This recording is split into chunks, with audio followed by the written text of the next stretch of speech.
All right, good morning. Welcome, everyone. Councillors, Executive Leadership Team, our CEO and obviously other staff in the room, and welcome to our live streamers to our General Council meeting, the second for the month of August.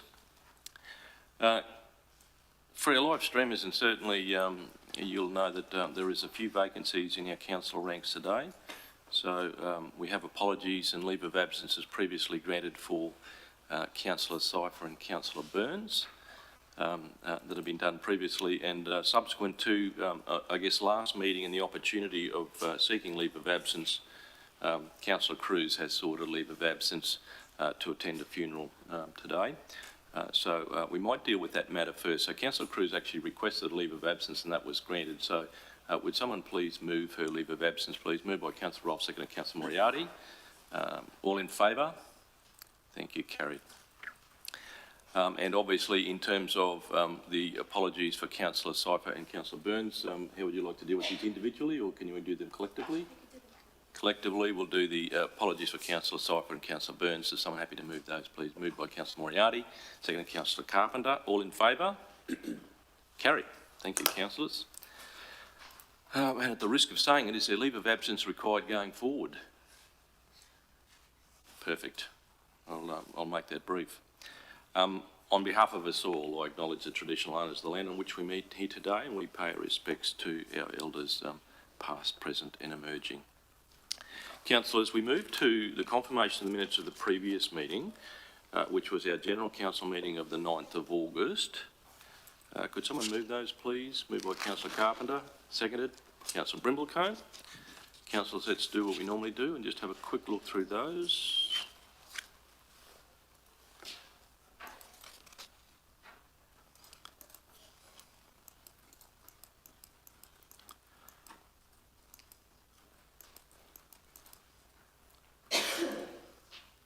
We dealt with those motions, councillors, that we've got now sorted out and have been subsequently endorsed largely by our ROC and have been advised subsequently.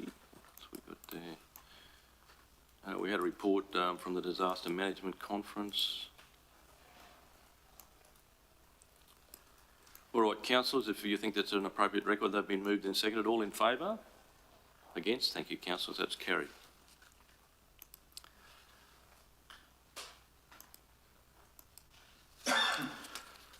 All right, councillors, review of outstanding meeting actions. I think, councillors, they are provided there in your agenda. Is there any questions there?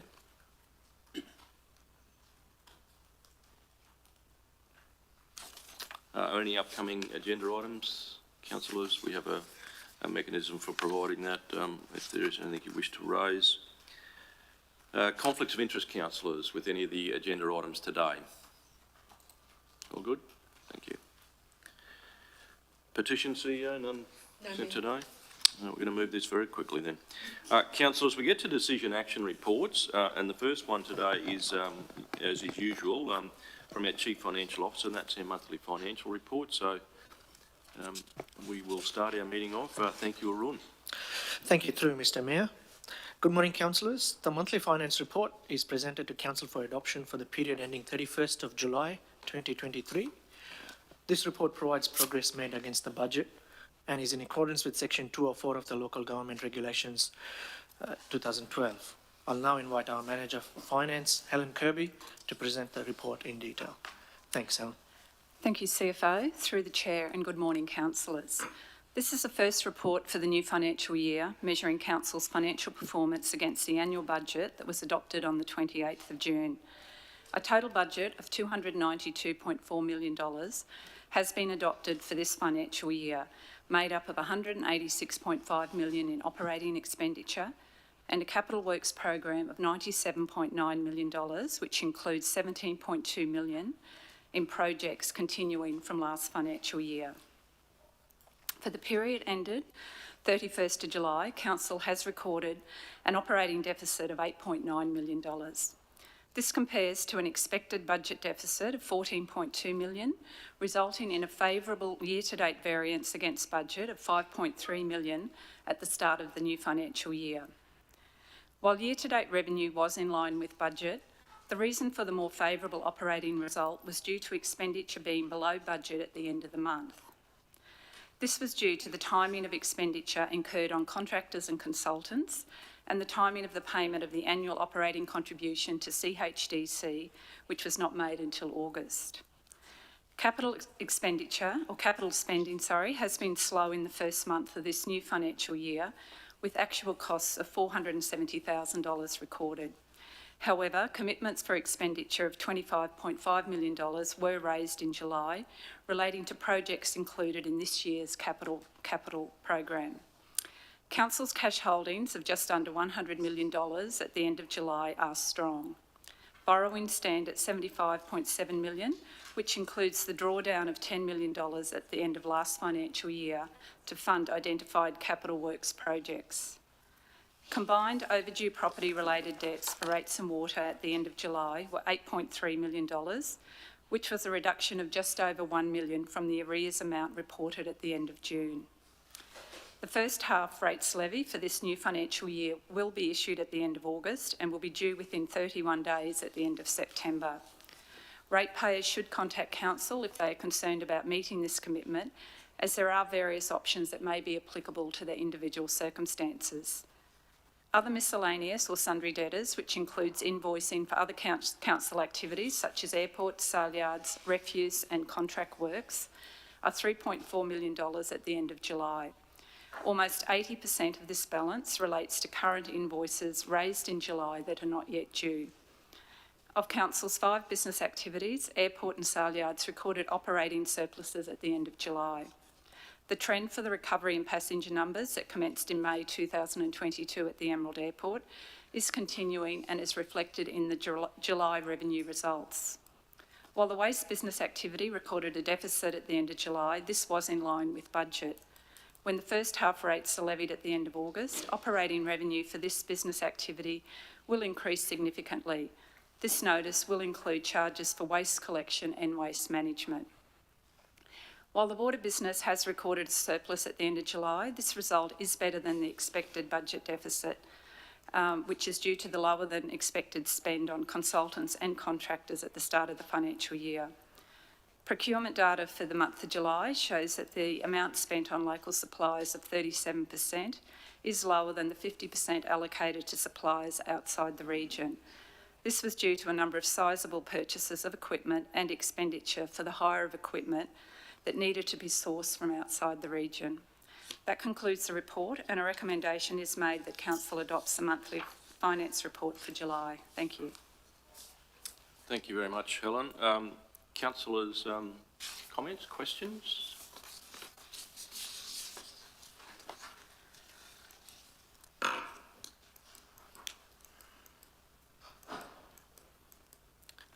Comment to reflect in the first part of the report. It's certainly a great relief sometimes, isn't it, to get to the end of the financial year and see all those variables that will certainly worry us in the last 6 weeks. It'll certainly come together, and I guess it is always good times when it's favourable, which I'm very grateful for. But it was certainly an interesting year last year, and certainly, you know, it just reflects again the comments we generally make in this room about the variability in things that are beyond our control, but certainly contribute to an overall picture, I guess, of our financial position. And I know people work very, very hard to make sure that happens. But more importantly, that you know, our community sort of get the sense that obviously that it's being well spent, and certainly people are diligently working with the budget. So thank you very much to Run and Helen. Certainly in the instance, and there'll be an opportunity certainly through audit when we deal with the end of financial year figures for that. But it's certainly sometimes it can be a hair-raising experience, budgets, for sure. So thank you very much. Councillor Moriarty.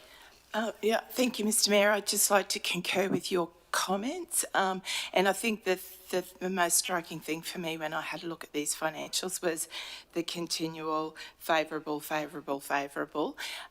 And I think that overall, exactly what the Mayor was saying, I think we weren't expecting to be in such a good position given some of the, I suppose, hiccups that we've had, or globally, that everyone's had. So I just wanted to say thank you very much again for a quality report, and concur with the Mayor's remarks. Thank you.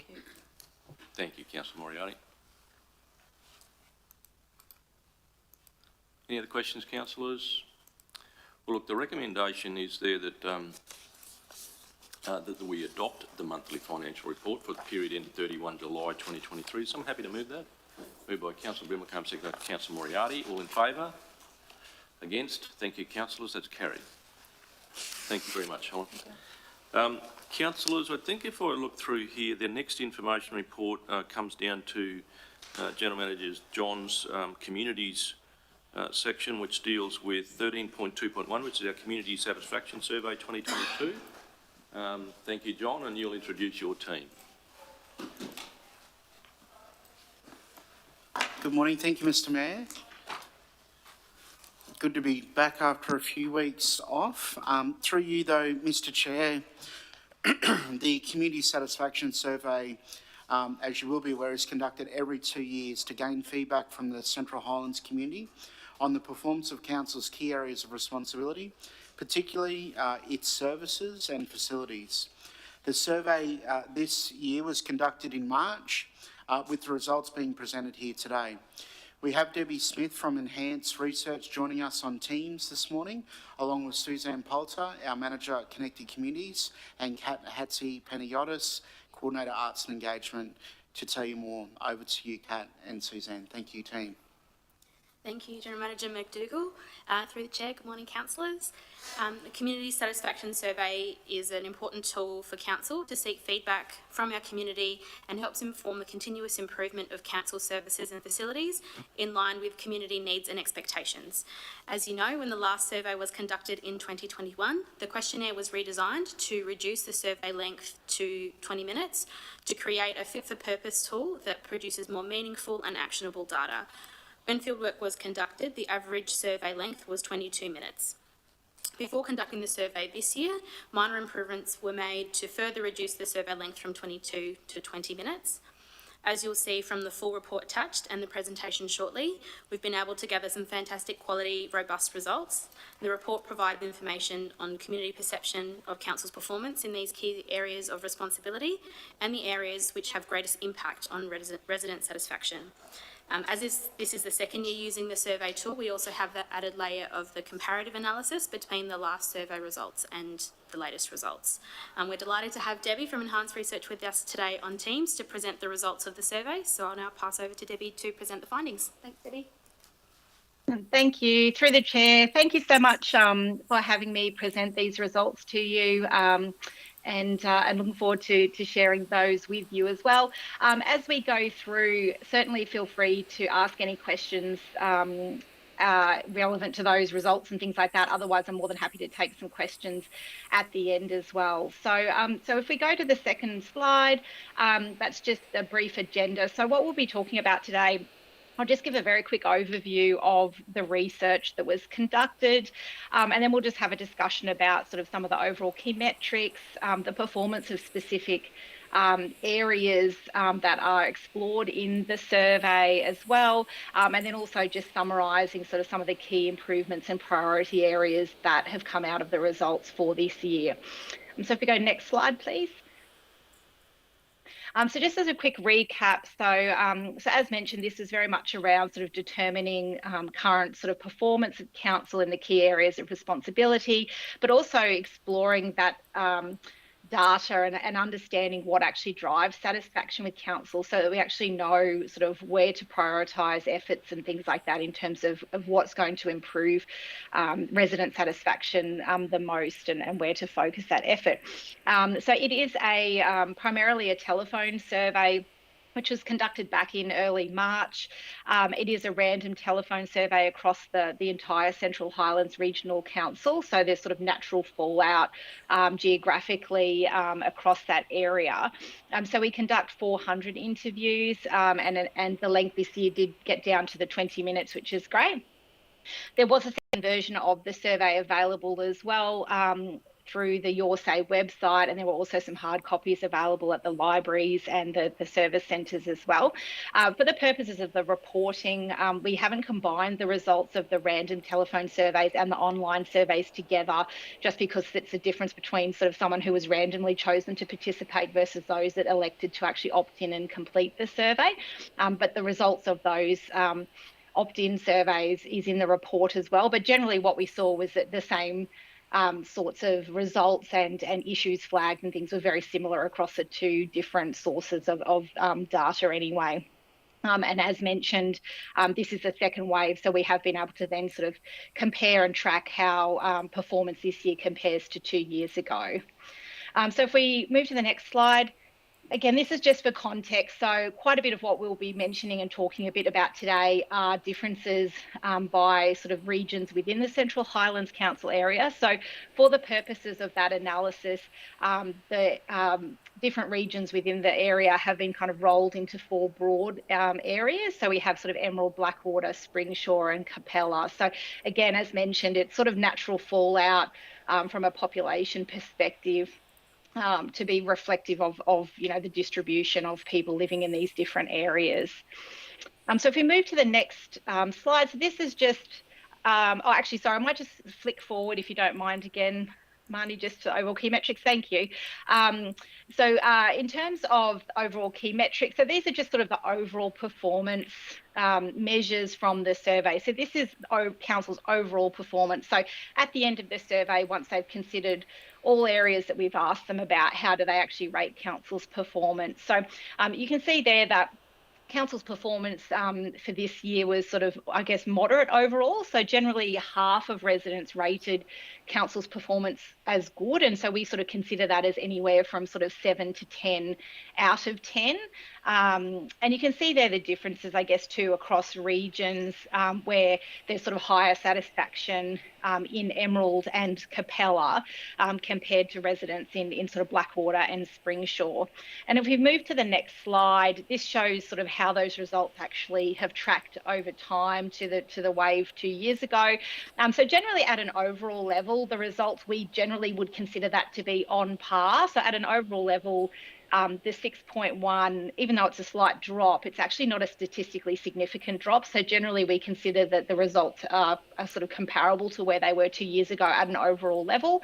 But in the chart below that, you can see there that for Blackwater and Springsure, the colour coding there of the green versus the red, that just shows that the decline in Blackwater and Springsure is actually a statistically significant decline in those regions from an overall satisfaction perspective. So you can see that satisfaction in Emerald has remained unchanged, but that general slight decline at an overall level is primarily being driven by Blackwater and Springsure residents. The results for Capella are positive. It has improved. It doesn't show up as being statistically significant, but that's more a byproduct of the smaller sample size for Capella because it is proportional to the population of Emerald overall. So the sample sizes for Capella are small, so therefore it doesn't actually show up as being statistically significant, but it's certainly a positive improvement. So if we move to the next slide, so this is about advocacy. So I guess kind of people's, willingness to speak positively of the council. So we can see there that, again, sort of just under half of residents indicated that they're likely to speak well of the council to other people. And again, we sort of observe a similar trend to that overall performance result that we looked at just before in terms of advocacy being higher among sort of Emerald and Capella residents compared to sort of Blackwater and Springsure. And again, if we move to the next slide, which again shows those results tracked over time. So we can see here that at an overall level, advocacy for council has significantly declined compared to 2 years ago. And again, there has been sort of, slight declines in a few areas, but again, only a statistically significant decline in Blackwater specifically. So generally the cumulative slight decline across the board and also the large significant decline in Blackwater has contributed to that overall drop, at an overall combined sort of level. So if we move to the next slide, which again, the overall key metric around value for money. So this is something which is just asked of ratepayers in terms of their perception of value for money. And generally, I guess for context, we don't necessarily expect to see results around value for money being particularly high, given, that it's, people paying rates and that type of thing as well. So I think from a contextual perspective, we typically see, fairly sort of, average results, regardless of when we ask this type of question, in other research as well. So typically, we only have a sort of a small proportion, so just under a quarter of residents rating value for money as being good. And again, similar trends across where that actually is higher in Emerald and Capella. And I guess compared to some of those previous metrics around satisfaction and advocacy, here we do see much more stronger disagreement, whereas in those previous results, you tend to see a little bit more people sitting in the middle and being a little bit neutral. But when it comes to value for money, typically people tend to have a stronger sort of, view that it's poor, for this type of a metric. But again, that's not unexpected to what we would see for this type of a question as well. So if we go to the next slide, again, this just shows sort of the year-on-year results. So again, in a similar pattern to those previous metrics as well, that we have observed an overall significant decline in value for money this year, so dropping to 4.1 compared to 4.6 2 years ago. And again, primarily being driven by quite a significant reduction in sort of value for money perceptions in Blackwater in particular. Again, Capella has improved, but again, it's not statistically significant because of the sample size. So if we move to the next section, so this is more where we're looking at exploring, I guess, the performance of kind of the overall core areas of responsibility that council actually has. So this is a summary of all of the key areas that we ask people about and sort of their overall satisfaction with those, with these areas. So you can see there that satisfaction is highest for outdoor spaces and community buildings, for your water and wastewater services, and also your customer service. Rubbish and recycling is also sitting up there as well in terms of where that sort of sits satisfaction wise. So some of the areas that sort of have less or lower satisfaction, range sort of from sort of your major infrastructure, environmental management and things like communication and information, and then also council's performance. So what we noted, I guess, in this result as well, though, is that typically the order of satisfaction, I guess, in terms of what was highest 2 years ago and what was lowest 2 years ago, that order has generally remained quite similar in terms of kind of how people tend to rate. It's just kind of the actual satisfaction ratings that have changed a little bit. So if we flick to the next slide, so this just sort of shows those overall ratings at a year-on-year level. So you can see that there have been a few key areas in satisfaction. So around outdoor spaces, community support and culture, disaster preparedness and major infrastructure. So those ones in red are actually a significant decline compared to where they were 2 years ago.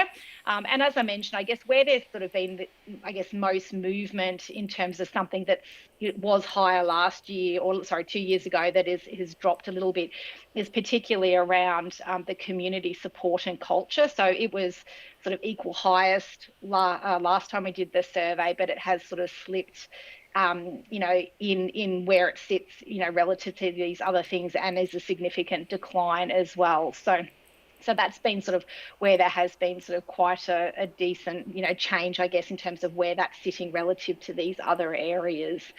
And if we go to the next slide, so this just shows how these things have changed at a region level as well. So on the left is just the overall results that we've just looked at, but you can sort of see again, sort of, where those results are actually being driven from as well. So typically we can see that there's quite a high number of satisfaction drops in Blackwater, and then to a lesser extent in Springsure.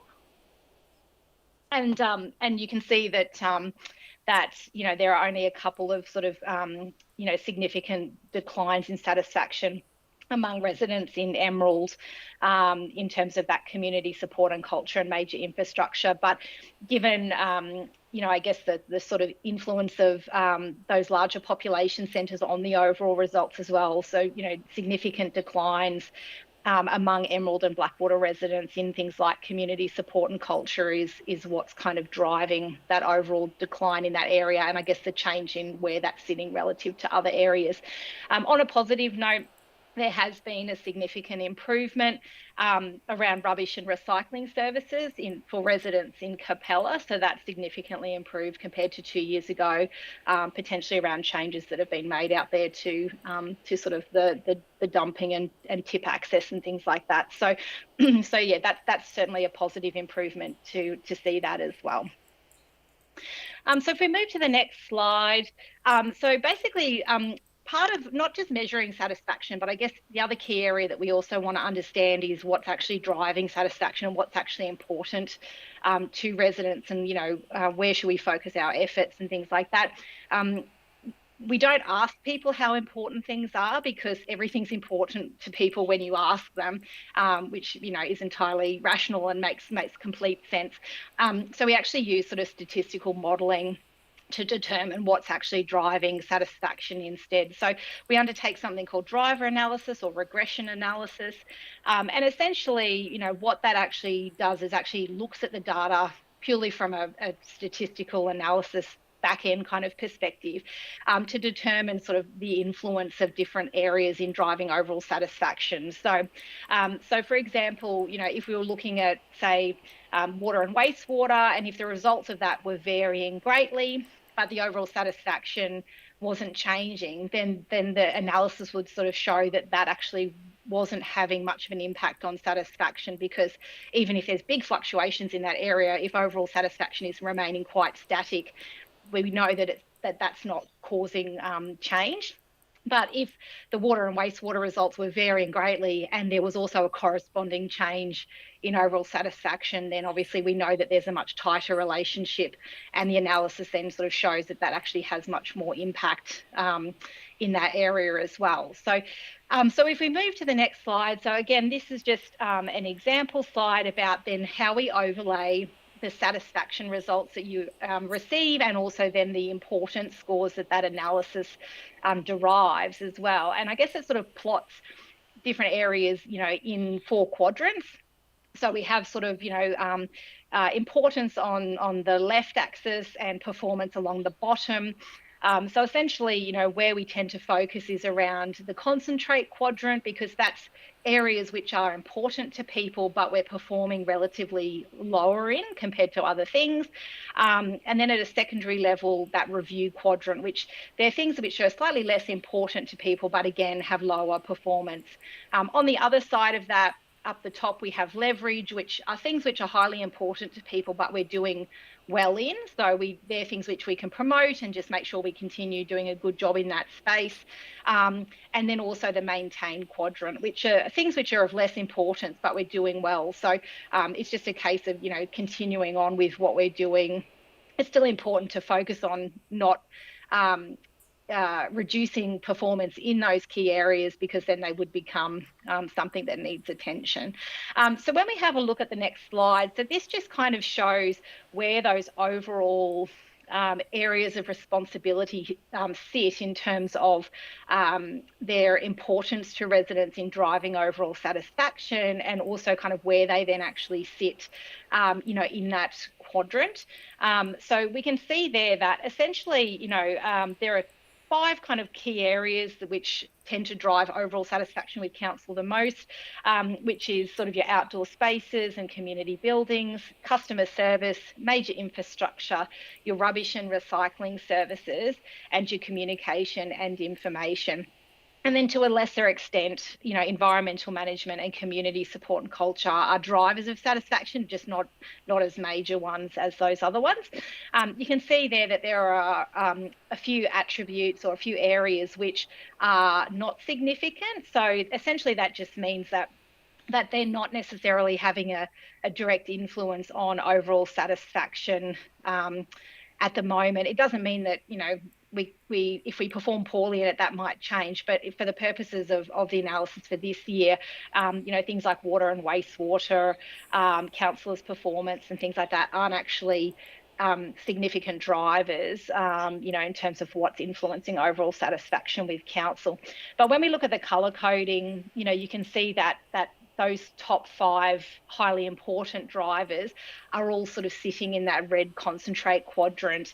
They are, you know, important to people, but, you know, they're also, you know, performance-wise, of relatively sort of lower performance as well. So again, there's sort of key areas for focus as well. And if we go to the next slide, I guess what we can see too is sort of how the performance and importance of these areas has actually changed over time as well. So the key one probably to note is around the outdoor spaces and community buildings. So as mentioned previously, it had sort of changed in order of where it sat, in that list of areas that you are responsible for performance-wise.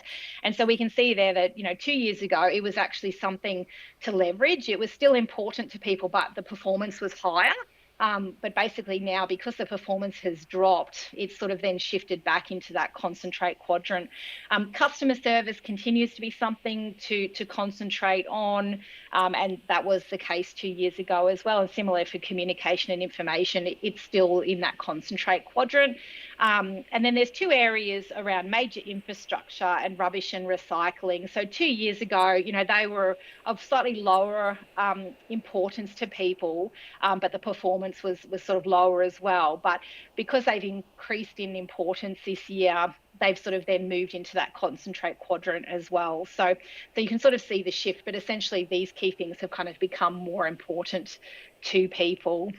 And a couple of areas around environmental management and community support and culture weren't significant last year, but now they have become an area to review. So they're of lower relative importance to those top ones, but their performance is low as well. And so now they kind of belong in that review quadrant.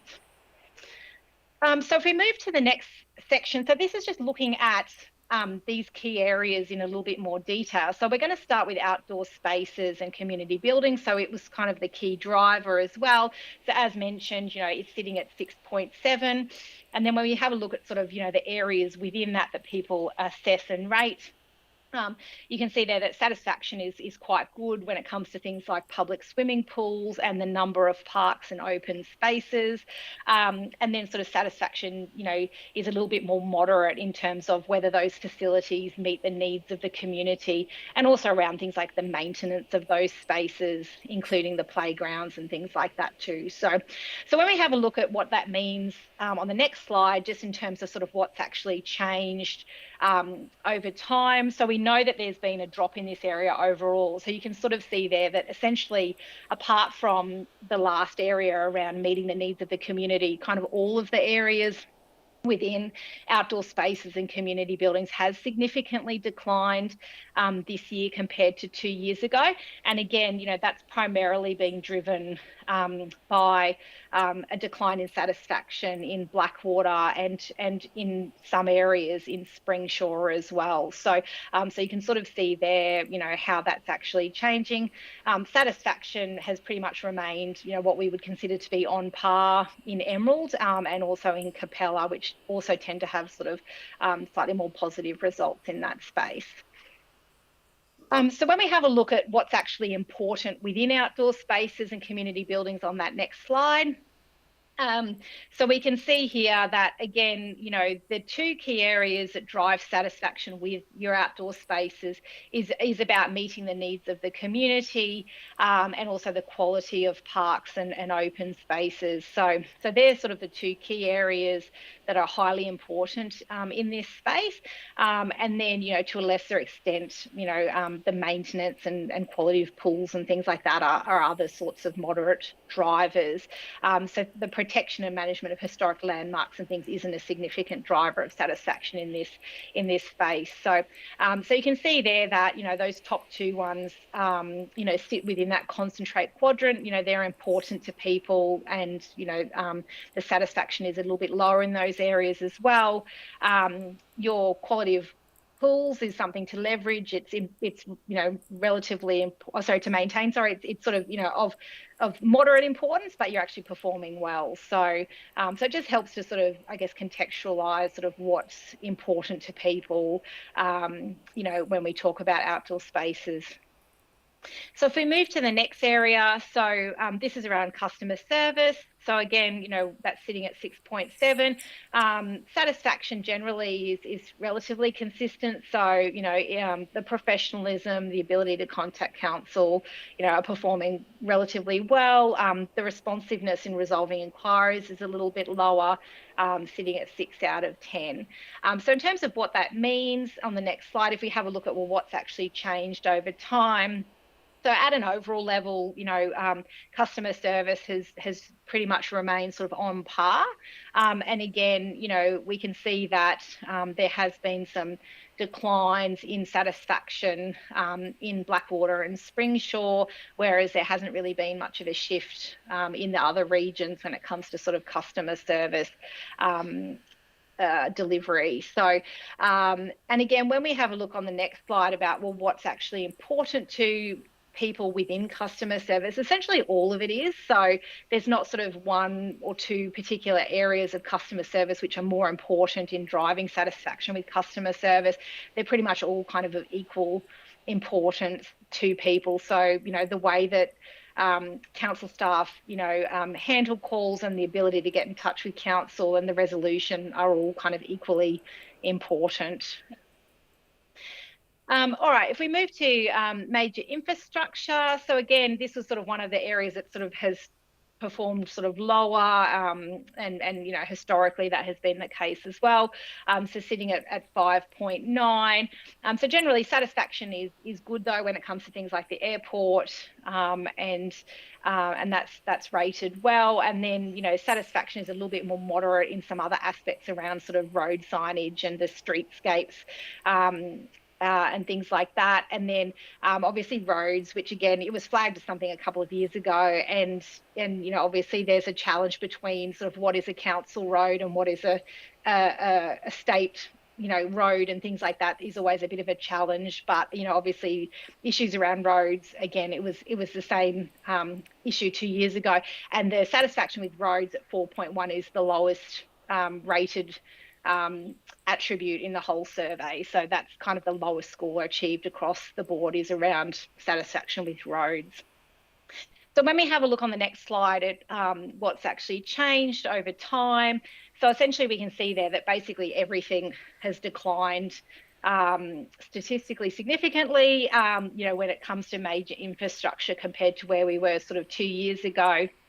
And you can see there that, pretty much almost all attributes in Blackwater and Springsure have declined, and things like that as well. And, to a lesser extent, there are issues around sort of the maintenance of streetscapes and mowing and things like that, which people have flagged in comments and things like that as well, that have been sort of noted. And obviously issues with the roads, it has sort of declined, virtually pretty much for every region as well.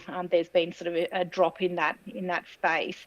And I know we had a conversation or noted previously as well that, certain things like the airports and things haven't necessarily changed or have actually been improved and things like that. But I think potentially lower satisfaction in certain areas and things like that is more of a reflection probably of overall sentiment across the board, being sort of slightly negative rather than, specifically about something in particular like the airport, but it's kind of been impacted, I guess, by sort of, lower satisfaction in other areas as well. So that's sort of something I think that's worth sort of noting. And when we have a look on the next slide, again, it's sort of what's driving sort of satisfaction with major infrastructure. So again, sort of, the issue around sort of roads, and also the maintenance of the streetscapes are kind of the two really key areas this year in terms of what's driving satisfaction, in major infrastructure. So we certainly saw, an increased kind of focus in comments and things like that around maintenance and mowing and the aesthetics around town and those sorts of things that people were sort of observing in comments as well. And then roads has always historically been an issue, and it continues to be something that people talk about as well. So other areas of major infrastructure also have some influence as well, but those top ones are. So it's also sort of a key kind of driver of satisfaction overall. So generally speaking, performance is moderate. Sort of, we're sitting kind of mid-pack in terms of overall areas of responsibility.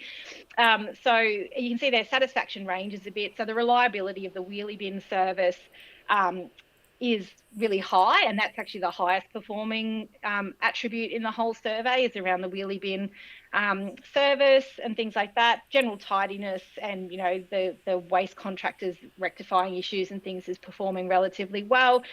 Where I guess there's sort of lower satisfaction and issues noted by people and in their comments and things as well, is more around issues around access to the dump in terms of sort of operating hours and things like that, and also about options for disposing of different types of waste, which potentially reflects some changes around sort of green waste disposal and things like that people are sort of noting this time around.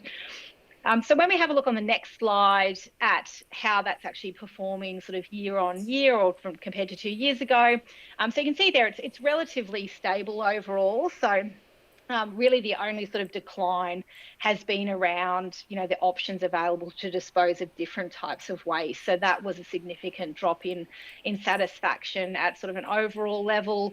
And again, there was a slight decline in satisfaction in terms of access and those options in Emerald.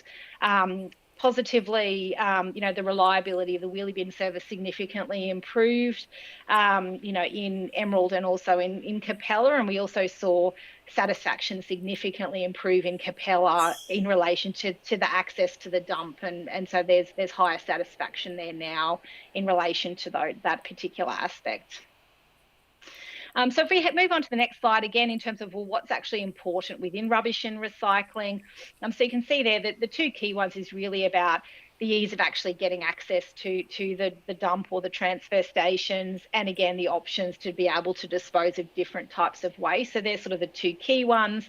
And then to a lesser extent, sort of, I guess, the operating hours of the dump. So it's really around that sort of access, what can I get rid of and when can I actually do that, are sort of the key areas for people. So so other areas are sort of less, relative importance in satisfaction with rubbish and recycling. But the areas around accessing the dump and the options, are key areas to focus on, I guess, because, they are important to people but have lower sort of relative satisfaction as well.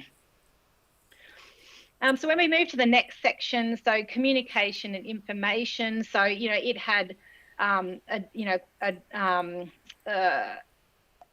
its result this year is sitting sort of mid-pack again to it at 5.5 out of 10. And again, it's relatively sort of similar across all of the attributes in terms of sort of satisfaction with being kept up to date with what's happening. That's kind of the highest rated area at 5.9, so not necessarily sort of overly high. And then sort of the lowest rated area there is sitting at 5.1 around sort of transparency in what the council shares with the community. And I guess looking at sort of the verbatim comments around that as well, that it sort of suggests that there's a little bit of frustration, particularly around not knowing sort of what rates are being spent on, and I suppose, a lack of perceived justification for an increase, and that's sort of translating as issues around transparency, from a resident perspective. So when we have a look at sort of how that compares to 2 years ago on the next slide, so we can see there that generally speaking, communication and information is on par. It's pretty much sort of similar to where it was a couple of years ago. There's only one area around sort of, what people can have their say on, which has declined.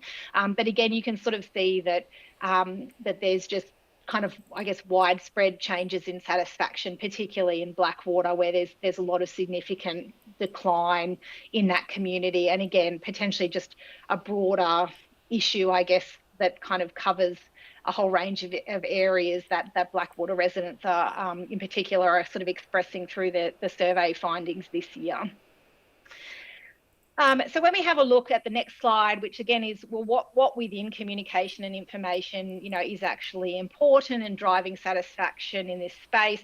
Again, very much so it's around that issue around transparency. So, that was sort of the key driver in this area. And again, it's a lower rated area. So it's something that is flagged as an area for concentrated, focus, and to a lesser extent, sort of, the range of topics that the residents can have their say about as well. So, so you can sort of see there that really it's about sort of, that perception of transparency is what's really important to people.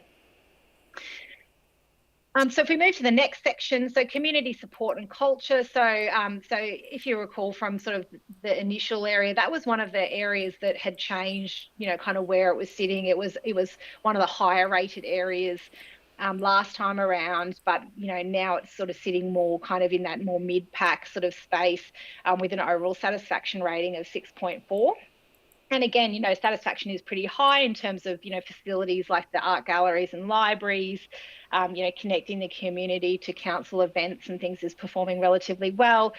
Satisfaction is a bit lower and for things around, services and support for youth and supporting sports clubs, and recreational opportunities and things like that. So, and again, if we have a look at the next slide in terms of how that compares to 2 years ago as well. So generally at an overall level, that has been a significant decline. So it did sort of drop down that order quite a bit this year.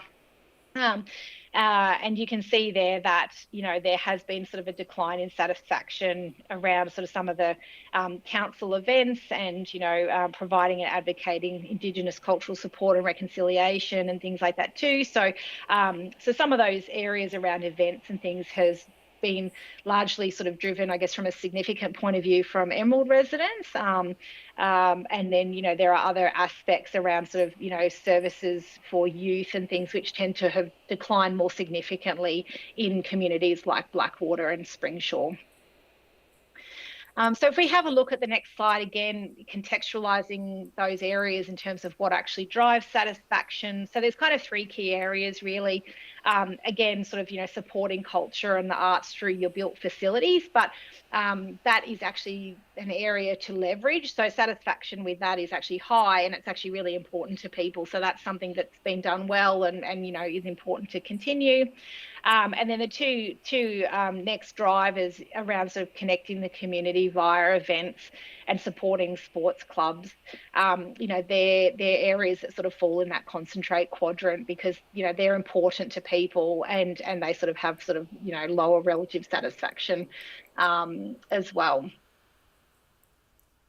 So if we go to the next area, which is around water and wastewater, it's sitting, quite well at sort of 6.7, and again, satisfaction, ranges from quite high scores in terms of things like the reliability of the water supply and the water pressure and clarity of the water and things like that, with the lowest rated area being around sort of the taste of the tap water and things like that. But generally speaking, sort of water, by and large, rates, relatively well and isn't sort of a major issue. And we know from that overall regression analysis that water and wastewater isn't actually a significant driver of satisfaction with council overall. So generally speaking, people, it's not contributing to kind of the changes in overall satisfaction that people feel about the council. This is quite a stable sort of area for council as well.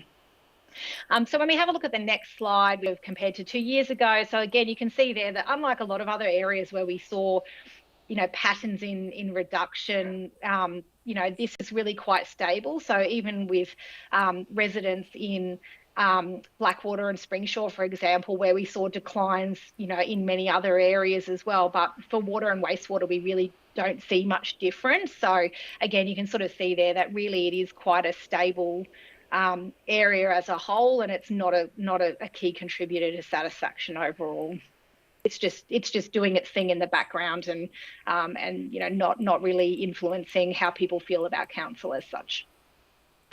So again, if you have a look still within water and wastewater, though, about, well, what's actually important within that area to residents as well. So really the key one is just about, managing the water supply. So that's sort of the key driver of this area for residents. It does sort of sit relatively lower in satisfaction, so that is a kind of area to concentrate on. And then, there are a range of other areas which all have kind of moderate impact, like the reliability of the water supply and the taste and clarity and things. But generally speaking, those areas are performing relatively well. So they're either sort of a case of, maintaining where your performance is sitting at the moment, or it's kind of a secondary consideration to review, but not necessarily a high priority. So if we move to the next section, so again, satisfaction with councillors overall. So again, satisfaction with councillors overall isn't a key driver of satisfaction with the council at an overall level as well. So, and you can see like satisfaction is sitting at 5.1, but again, contextually, we don't expect to necessarily see high results in that space as well. And given that it's not actually a driver of satisfaction overall, sort of suggests that, even though it's low, it's not actually causing fluctuations or declines in satisfaction at an overall level for how people rate council as a whole. So, and you can see those three key areas are kind of performing at a similar level to the overall 5.1 as well. And again, when we have a look at sort of, how that compares year on year on the next slide, you can see there that, just wait for the next slide. Yep, thank you, Moni. That satisfaction, has declined significantly, apart from sort of the level of engagement from local councillors.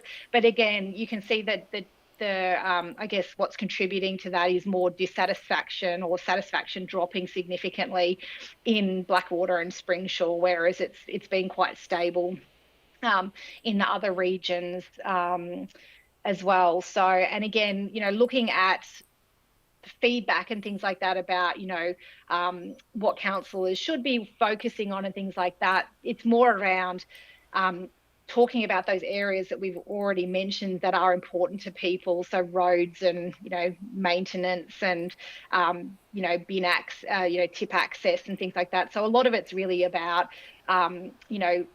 listening to what residents have to say and then actually actioning those areas which they've already flagged as important in other areas of the survey as well. So if we move to the next slide, and again, in terms of what's actually driving satisfaction, so essentially the three areas that we ask people about in relation to councillors are all important, to people. So in terms of sort of understanding the community and the level of engagement and making a difference. And a lot of the comments, I suppose, was about, I guess just wanting to be heard and wanting some action in those areas which they have indicated in the survey that is important to them. So I guess on the next slide, this is just really a summary of the key kind of areas of prioritisation. So these aren't all the attributes, these are just the ones which actually drive overall satisfaction with council overall. So, and I guess kind of where those key ones kind of sit on that sort of quadrant. So really, if we're talking about what's going to influence satisfaction with council overall, it's really around those key ones in the concentrate quadrant, around sort of issues around roads and maintaining the streetscape, so the mowing and aesthetic aspect and those sorts of things. The transparency in what council shares, and again, that was driven a lot by issues around sort of communication around rates and why and what's being shared and explanations and things around that. Rubbish and recycling, and again, it was very much about, accessing the dump and obviously the options available for different types of waste, and with changes to green waste and things, that's potentially what's sort of influencing that aspect coming out this time around. And also the outdoor spaces and community building. So again, sort of the quality of parks and also just meeting the needs of the community are two kind of key areas. And then from a secondary sort of focus, it was again in infrastructure around sort of the maintenance of paths and the stormwater management, maintaining public spaces. And again, some of that was around sort of just maintenance and general upkeep and things like that. And rubbish and recycling was more around, the actual operating hours and of accessing the dump, and then also to a lesser extent, sort of the availability of bins in public spaces. And again, from a maintenance perspective, the wheelie bin service is doing really well, and that's just something to continue going. It's a driver of satisfaction. And from a water perspective, the reliability and pressure are sort of just key things that to continue on with. And on the next slide, so this again just summarises, I guess sort of some key areas that came out of comments and the overall results. So again, it's just around road maintenance. So it's definitely a number one kind of key issue for people. It's performing lowest. And I know there are challenges around sort of, what's council responsibility versus state and all that type of thing from a roads perspective, but it continues to just be an issue that residents have. Again, that transparency around rate and council spending, and I guess just understanding that, because there's sort of a bit of a disconnect, I guess, for people around that, the waste disposal options that we've sort of discussed, and then again, sort of that quality and maintenance of public and open spaces. So that's kind of come up this year, and particularly around things like mowing and weeds and things like that as well. So, and again, while we mentioned, that the council ratings, it's really about, just engagement, and, they want to see rates being put to good use and things like that. And really it's just about, they just want to see things being actioned, that they feel like they've been listened to and that things are actually being done. So, that's all I have. I think that's the final slide that I have. So are there any questions or comments? Councillors? Councillor Moriarty. Yeah, thank you very much. Just at the outset, I would just like to say congratulations to Central Highlands Regional Council, because not every council actually does these community satisfaction surveys. And not every council, even if they do them, not every council makes them public. And I would just like to say congratulations to this council. And yeah, I just think it's amazing. And thank you very much, Deb and everyone, for the survey. It's fantastic. I just would like to just at the outset, if you don't mind, this council, the reason why we continue to have these surveys and get to the stage where we are making this very transparent is because this council have been doing these surveys since 2008, every second year. And I would just like to say that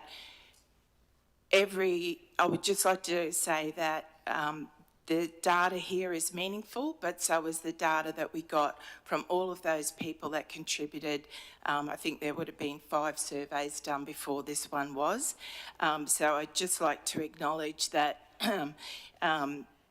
those surveys were just as meaningful as this survey, but one of the main things is the reason why was to make these surveys a little bit shorter, was because council made the decision to just have these surveys around council services. The other surveys that were done previously also included perceptions of living in the region. So they aligned with a holistic wellbeing framework, so that council such as Debbie's company, so which is very important. But I'd also like to give a plug for the fact that perceptions of living in the region is also important. I just have one question, if that's all right, Mr. Mayor, and a couple of other comments. I would also like to congratulate this council, because from my observations, this council does an extraordinary amount of community consultation, an extraordinary amount. Road user groups, CRGs, online, you name it, we're doing it. We have got a couple of little gaps there with our comms and community engagement around our projects, but I've said that to ad nauseum. However, I think that that's probably come through as well. But I would like to say that, Debbie, you are correct. I believe that there needs to be probably that better connection between what communities are saying and what council's delivering on. Don't mean that as a flaw, I mean that as we are continuing to try and improve, and that's what all of this information is about. And because we are doing these surveys, we can continue to improve. So thank you to council. I would like to say that I would just like to ask the question, Debbie, if it's all right. I noted that with your survey numbers or respondents from the Capella area, I'm just assuming that you're saying that the representation, the number of representation isn't there for you to make credible assumptions from your data? Yeah, so I think, so basically, because it's a random survey, we don't set quotas. So I guess it's reflective of the population distribution. So obviously, the sample will skew more heavily to the populated centres, like Emerald and Blackwater and things like that, I suppose, to a lesser extent. So I guess the representation of Capella is kind of in line with population distribution, but I guess it is overall a smaller sample size to be able to interrogate. So it's accurate at an overall level because it is representative of kind of the geographic distribution of the council area. But again, I guess it just comes down to, how that sampling is undertaken. There are other options, to be able to almost do a disproportionate sampling kind of approach where you could increase the number of surveys that are done in Capella, for example, that you can then adjust back at the end, but it gives you more sample to be able to do more with. So I think what we would generally see if we did more Capella sampling would be that there would be more significant differences noted than there are, because at the moment, there will be quite a change in results, but it just doesn't flag as being a significant improvement or decline because of the smaller sample size. So again, it just comes down to kind of whether we want to do sub-regional sort of analysis as opposed to kind of, a reflection of the council area as a whole. Thank you. I think that those areas that you've got there pretty well are what have always been used and probably representative of some our four former shire areas. And I would just like to say that actually from my recollection, the proportion of population around Capellity area is probably a little bit larger than your Springshaw Rollston area. That's my recollection of population size. So I guess I'm recommending that probably looking at taking into consideration those populations, not necessarily the sub there, Deb, but I just think that it would be good to set a number so that that's not the case going forward, that there's any any discrepancies that could be made when drawing conclusions. Which probably is not too many more than the number that you've got there, I'm thinking. But anyway, I would just like to say congratulations again. And again, I think last time that we had this survey come through, council did commit to having a workshop around how we could probably progress some of those strategies going forward. I don't know if council have to this stage or not, but I would just like to recommend that again, where we can actually continue to improve hearing the voice of the people, to connecting that to council operations. So well done. Thank you. Thank you, Councillor Moriarty. Well put. Councillor Daniels. Thank you very much. And I've probably got similar themed questions to what Councillor Moriarty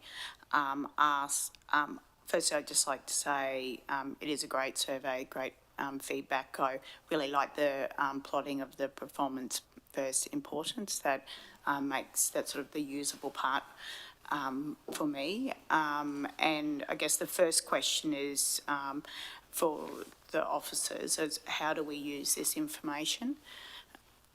And I don't know if Councillor McDougall would like to answer. I've, through the You can go chair, first, John, you look like you've jumped in. Yep.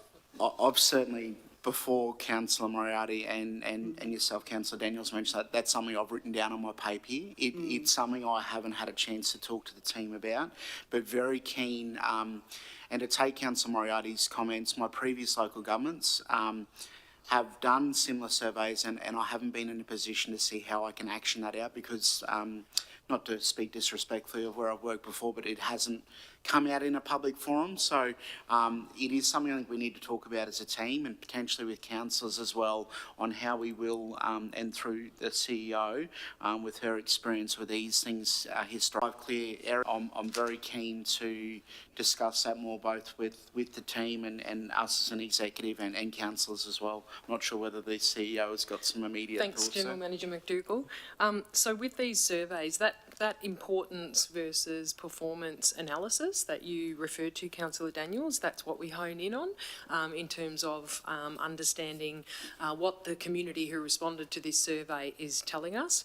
And those areas, you know, they're quite specific. You saw how they were broken down, so we can understand where there's an area, for example, around major infrastructure. We can drill down and understand it's the roads, you know, the sealed and unsealed roads and the streetscapes that were the more important areas to people that needed a lift, not so much the footpaths, for example. Like, you can break down into the categories, and so we actually get a really good sense of what the sentiment from the community is about very specific areas. So the different parts of the organisation, so the areas really for us to concentrate on that the survey is telling us around the roads and streetscapes, transparency of our communications, which this is an example of, but regardless, the community is telling us that there needs to be improvement.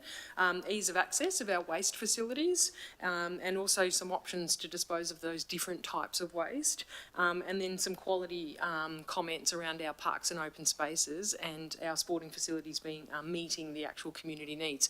So they're the specific sort of 7 or so areas that the community through this survey is telling us to concentrate on. So the different parts of the organisation have these survey results now. We'll analyse those survey results along with other data that we have, because there are other, for example, around customer service, we do very specific surveys, so we have other data that we add to that to help us understand what we need to do about these things. And then ultimately that informs our operational planning, it informs our service planning, it informs our capital planning going into each year. So that will definitely be how the survey results are used. And just it is fantastic that we do publish these results. Thank you, Councillor Moriarty, for saying so. Many councillors do not do that.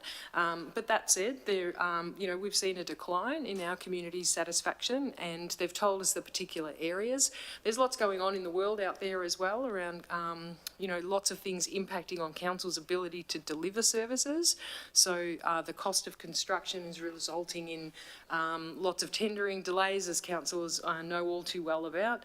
But it's also things like the disruption in supply chains has meant that it takes a long time to get parts at the moment. So we can't repair our mowers when they're needing repair, and then that flows into, you know, for example, and that flows into some dissatisfaction from community. So we hear that, and we'll focus on those areas that the community is telling us to focus on.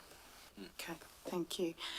And then moving into, and Debbie, I don't know if this is too broad a question here, but because we don't do that personal wellbeing survey, I was just trying to get an understanding. Is there any correlation with, like, I guess, decline in satisfaction with wellbeing in decline in a community that you see at all by any work you do in any of the other areas?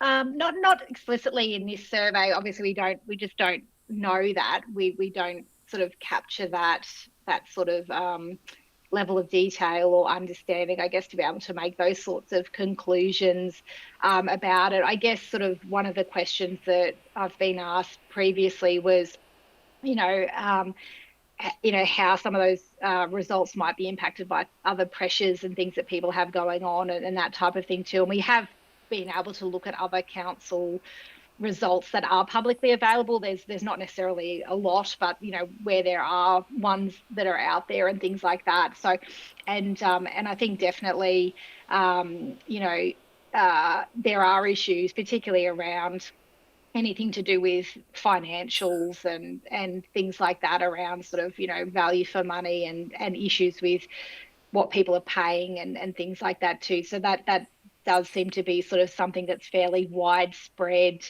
But, I guess in terms of what that means from a personal well-being perspective, we just don't really know that. But we do know that people are quite sensitive about anything to do with cost of living and financial implications and, cost rises and things like that. So things like rate increases and stuff like that, people will, have heightened sensitivity to, and obviously then around queries on why that's necessary and the transparency of that you see flowing through the survey. But yeah, in terms of sort of broader linkages to kind of personal well-being, that we don't really have enough information, I guess, to be able to draw that conclusion.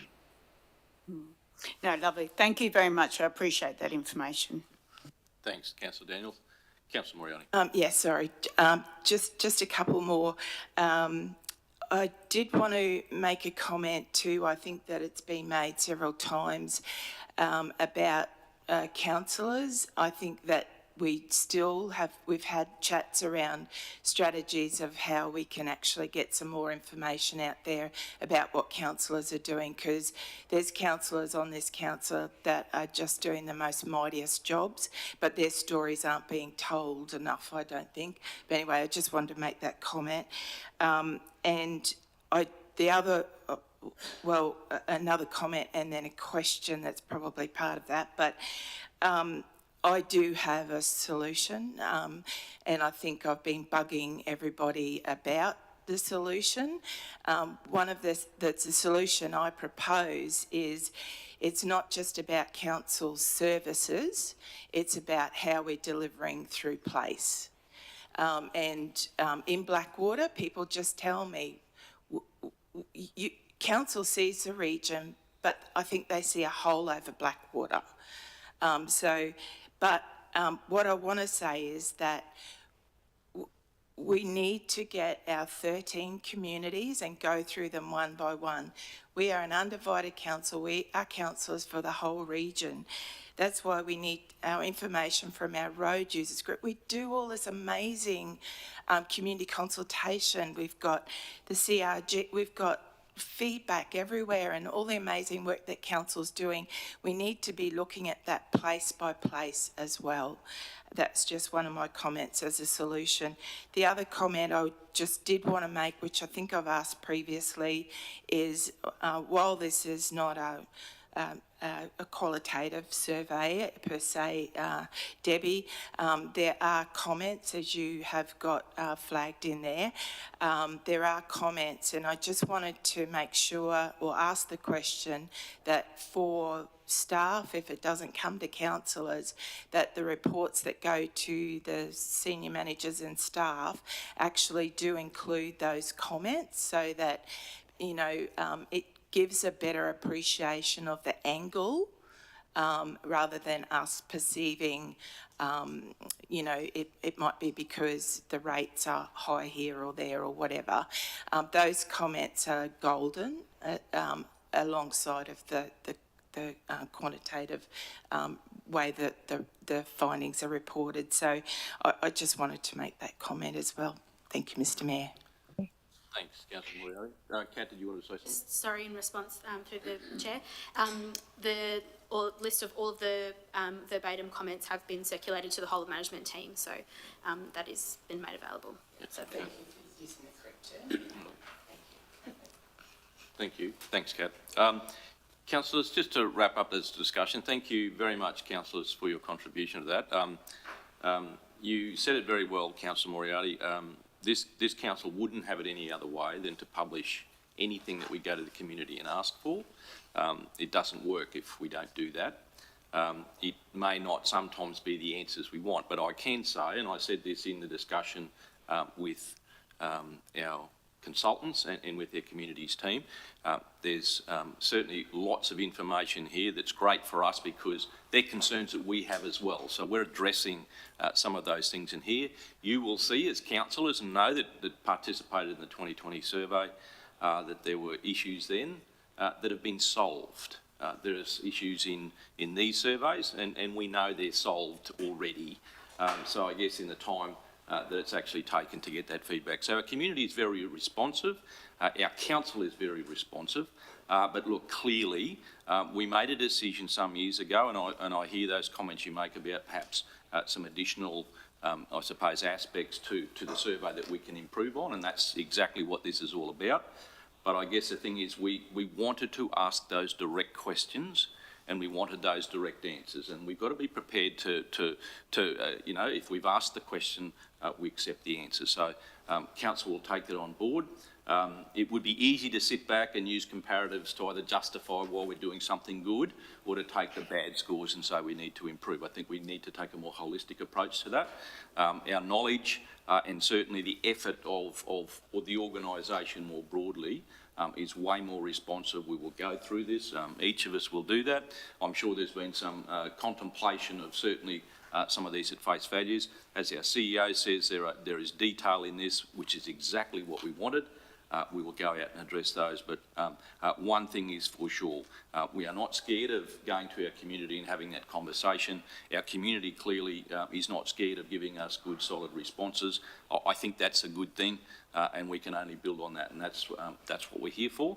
So look, can I thank the communities team for coordinating this? Thank you, Debbie, for your very pertinent and I guess you'd say very straightforward commentary around this. I know local government doesn't usually benchmark this stuff, and I'm glad they don't in a sense, because I think this is a conversation between us and our community. We will always be different, but if I wanted to say why this council is different, we will always respond and we'll be doing our best to make sure that we continue that self-improvement in our community, because obviously if we succeed, everyone succeeds, and that'll be a great outcome. So thank you, everyone. Councillors, so if I can draw your attention back to the very start of this report, and thank you very much, Debbie, for being here and able to present it today. You're welcome. Yep, thank you. That recommendation is that we receive that community satisfaction survey for 2022. Is someone happy to move that? Moved by Councillor Daniel, seconded Councillor Moriarty. All in favour? Against? Thank you, councillors. That is carried. Thank you, team. Thank you, communities team.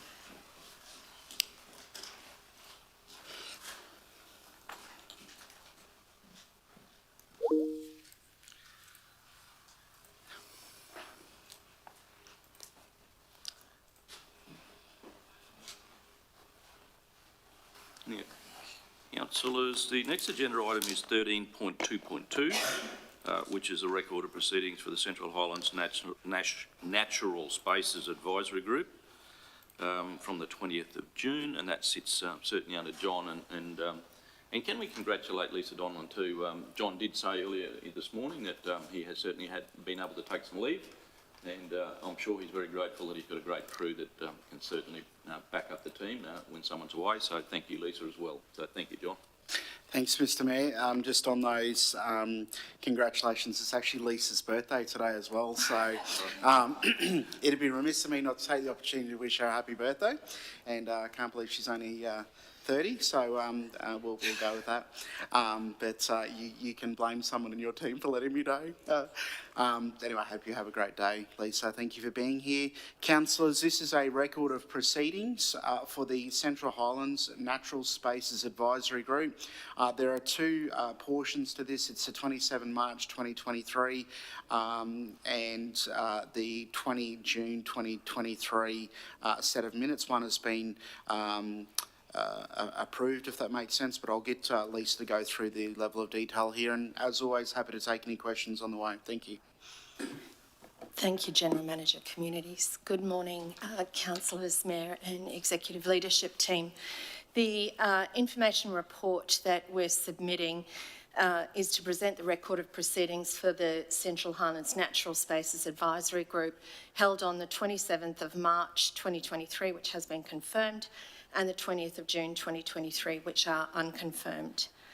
The advisory group promotes the involvement, engagement and collaboration of nature scientists, researchers, reserve users, stakeholders and the community in the management of the Central Highlands Regional Council's nature reserves, refuges and parks of significance in the region, including Rifle Range Nature Reserve in Emerald, the Botanic Gardens in Emerald, Gemfields Wetlands Reserve in Sapphire, Mackenzie Park in Doringa, Japanese Gardens in Blackwater, the Regional Significant Tree Register and any future parks of significance decided by Council from time to time.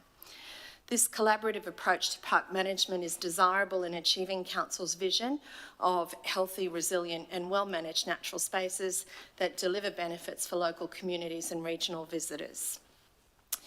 The group was formed to provide guidance on the management of Council's reserves, refuges and parks, and we are submitting the record of proceedings from a meeting held on the 27th of March 2023, which were tabled at the 20 June 2023 meeting and confirmed by the group as a true record. The record of proceedings for the meeting held on 20 June 2023 have not yet been confirmed as a true and correct record of proceedings.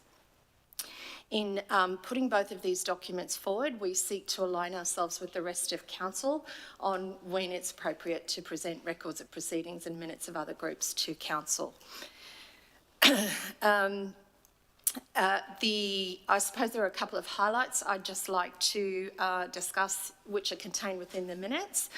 Over the past 6 months, the group's been working on the Emerald Regional Botanic Gardens Master Plan, which has been consulted with community and is currently proving itself to be useful in terms of a funding application that we're preparing for RCIF. And additionally, councillors may be aware that we performed our first part of the mosaic burning program in Rifle Range Road Nature Refuge recently. The burn was happily safe and successful, and it was as a result of negotiations with the state government to allow us to do so. Emerald's Rifle Range Road is the only nature refuge at the moment that is allowed to use fire as a method of control. So the recommendation is that you consider that you receive the record of proceedings for the Central Highlands Natural Spaces Advisory Group meetings held on 27 March 2023 confirmed and 20 June 2023 unconfirmed. Thank you, Mr Mayor. Councillors, questions? Sorry, go, Councillor Daniels. Oh, thank you very much. I just want to say I think it's a great process to have the advisory group to work through the different green spaces that we're very lucky to have across our region, and to see, it's great to see the control burn happening in the Rifle Range Reserve, because we've known that it's been sort of needed for a number of years, so it's now getting progressed. Which is excellent. And somewhere in the minutes, there was also a congratulations around the Botanic Gardens Day in May. It was an excellent day, a very pleasant time of year to enjoy that space. And I was just really wanting to ask, and you know, whether that is an event that is going to happen again. And I know it's probably a little bit off the minutes, but just something in my mind. Thank you. Thank you, Councillor. Through you, Mr Mayor. Yes, that will be an annual celebration in the Botanic Gardens. It's part of our obligations to do so as a member of the Botanic Gardens group of Australia and New Zealand, but it was also a very popular, lovely way to celebrate how beautiful the gardens are. Thank you, Lisa. Councillor Moriarty. Very good, thank you. As the chair of this group, I'd just like to reiterate what Councillor Daniels was saying. You'll see from the minutes that we were getting started. And then by the second meeting, we've even got a few actions there, a few more actions, and a bit more substance. So I just wanted to say I didn't realise till actually the group started what a really important thing that this group is going to be doing and overseeing for council. So I just wanted to say that. And just going back to your comments, Lisa, about proceedings. So my question is, do we bring meeting minutes that haven't been confirmed to council? So through the chair, it's helpful if council have timely information to make decisions and to consider what the committees are advising council in those advisory committee capacity. And so to wait till those meetings are confirmed, if it's at the next meeting of those committees, it can be up to 5 months between when the committee met and when council sees the content. In an advisory committee capacity, if the committee was to make a recommendation and an officer acted on that recommendation, the officer has no authority under delegation to act on a committee's recommendation unless it's adopted by council. So that's why there's some importance or some opportunity to have those minutes come through for council in a timely way to see the discussions, but also for officers to have operational continuity. It is an advantage to have those minutes adopted by council. And if there was any concern with the committee when those draft minutes go back, then there's in my experience looking at the previous reports of council over a period of time, a couple of years, I haven't seen where there has been a committee that has not adopted their unconfirmed minutes. But if that was the case, then it would be the onus on the officer to bring that report back to council to identify to council where the change was made. Oh, awesome. I thought that's what you that makes sense. But thank you very much. Sorry, got my mic off, but thank you very much for clarifying that. Thank you, Carrie. Councillor Ross, sorry, I'll just add to that if that's okay, Chair. And also it has been requested by councillors that we do bring minutes of meetings in a more timely way to council, so it was responding to that. Thank you. I think, Councillor Carpenter, we talked about this for the Sport and Recreation Group, just to get a bit more continuity, didn't we? Yes, we did for all those same reasons. Yep. And it came up in Australia's advisory group on Monday about how to bring those things forward. Yep. So right. It's in all the committees, I'd say. Yep, thanks, Councillor Carpenter. Councillor Rolfe. Thank you, Mayor. So is there a listing of all the natural spaces for this advisory group? Through you, Mr Mayor. Yes, Councillor, the list that's in the beginning of the report that I read out is the initial list. The group does have the power, though, to consider any park where an issue might be raised that the group could advise on or could discuss. So you're saying that there's only parks with issues that are going to be in this list? Sorry, no, Councillor, I apparently haven't explained myself properly. So there are natural spaces that are not as simple as a playground in a park that are the primary responsibility of this advisory group, but there may be situations where even parks like that are experiencing some sort of issue more with the botanics or fauna and flora related issues than other issues. So it wouldn't be that an issue around a dog park, for example, might be put before this group. However, if we were having a die-off of species in a particular park, that might go before this group. Okay, so the area I wish to speak about is the Springshaw Creek area. There is a lot of native vegetation, and it certainly is part of a nature reserve within the Springshaw Township. I would suggest that maybe it could be considered as being part of one of these natural spaces, please. Through you, Mr Mayor. Councillor, I'll be happy to put that before the group and add it to the agenda for the next meeting. Thank you. Through you, Mr Mayor. Councillor, I'll be happy to put that before the group and add it to the agenda for the next meeting. Thank you. Through you, Mr Mayor. Councillor, I'll be happy to put that before the group and add it to the agenda for the next meeting. If I could just ask for a point of clarification. So there were terms of reference agreed and adopted by council for this group, is that Yes. correct? And it had that list of parks. Yes. So did it also allow for the group itself to add parks to the primary list, or just to add case-by-case issues as they come up for consideration? If you'll forgive me just for 1 minute, CEO, and I'll just have a look at the report includes the wording, any future parks of significance decided by council from time to time. Decided by council? Yes. So to add a park actually to the term, you need to bring the terms of reference back to council? Thank you, CEO. I will have to work through that process then for the councillor to make that happen. Yeah, okay, we'll look into that. Yeah, sorry. And just to add to that too, that's interesting because I thought it was just areas that council were had control over for some reason. Sorry if I haven't got the terminology correct. And that I guess if we identified like riparian areas like that, that are potentially under the jurisdiction of the state government. Would be interesting. So through the chair, let's not deliberate on it here. I think we need to just work through that. I think the area that Councillor Rolfe is referring to, yes, it's a riparian area, but it is actually a reserve for park purposes, so it would definitely fit the criteria. I personally think we need to take it to the group first.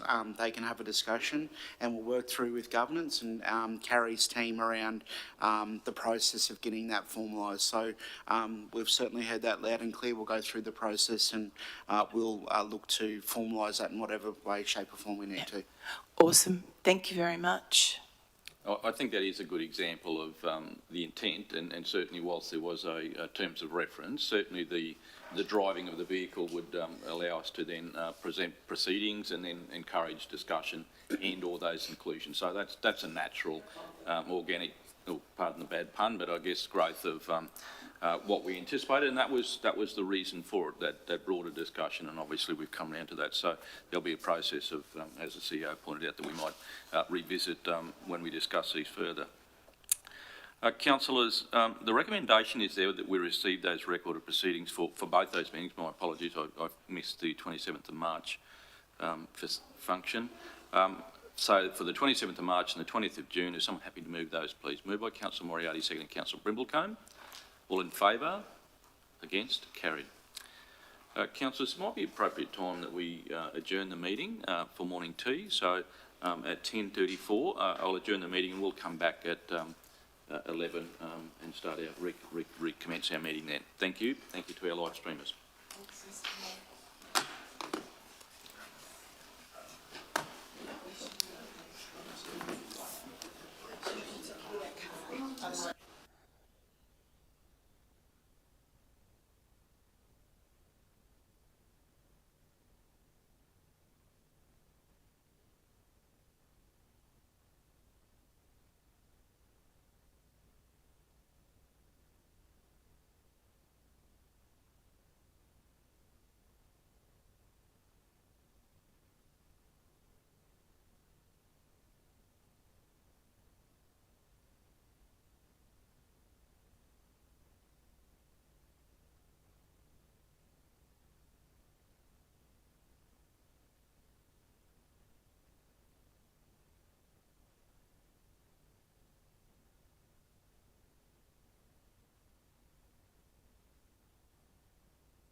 the work that's been going on in the gallery after the 30th Annual Emerald Arts Awards. So we've had the opportunity of doing that and enjoying our morning tea. So thank you, Mrs. Hatzipanagiotis.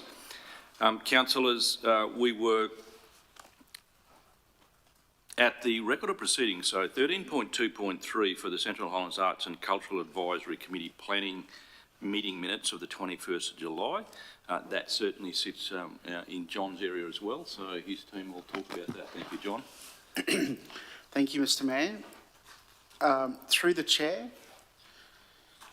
the Central Highlands Arts and Cultural Advisory Committee, known as CHRC, is a council committee established to encourage the participation and optimum service delivery for council communities regarding the areas of arts, cultural and heritage programs, projects and activities. I'll now pass over to our Arts and Cultural Officer, Karen Newman, and Coordinator Arts and Engagement, Katerina Hatzipanagiotis, to tell you more. Over to you, Karen. Thank you, team. Thank you, General Manager McDougall. Through the Chair. This report presents minutes of the CHRC meeting held on the 21st of July 2023 in the Emerald Council Office. Key items for note are that members discussed the draft Regional Arts Development Fund 2023 to 2024 guidelines, proposed new structure for content.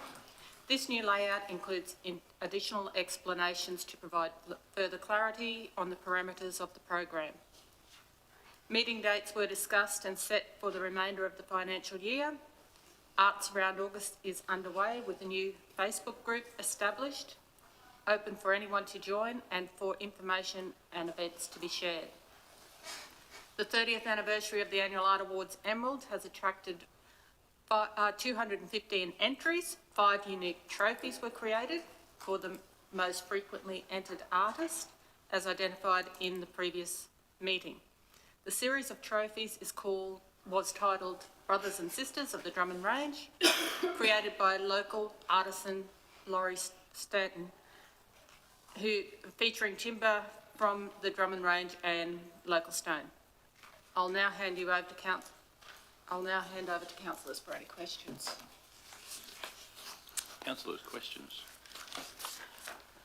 Mr. Rolfe. Yeah, not a question, but just to reiterate how successful the 30th anniversary awards were. That evening was exciting to see possibly 150 people in the forecourt and presentation of the pieces from Laurie Stanton to those artists that have been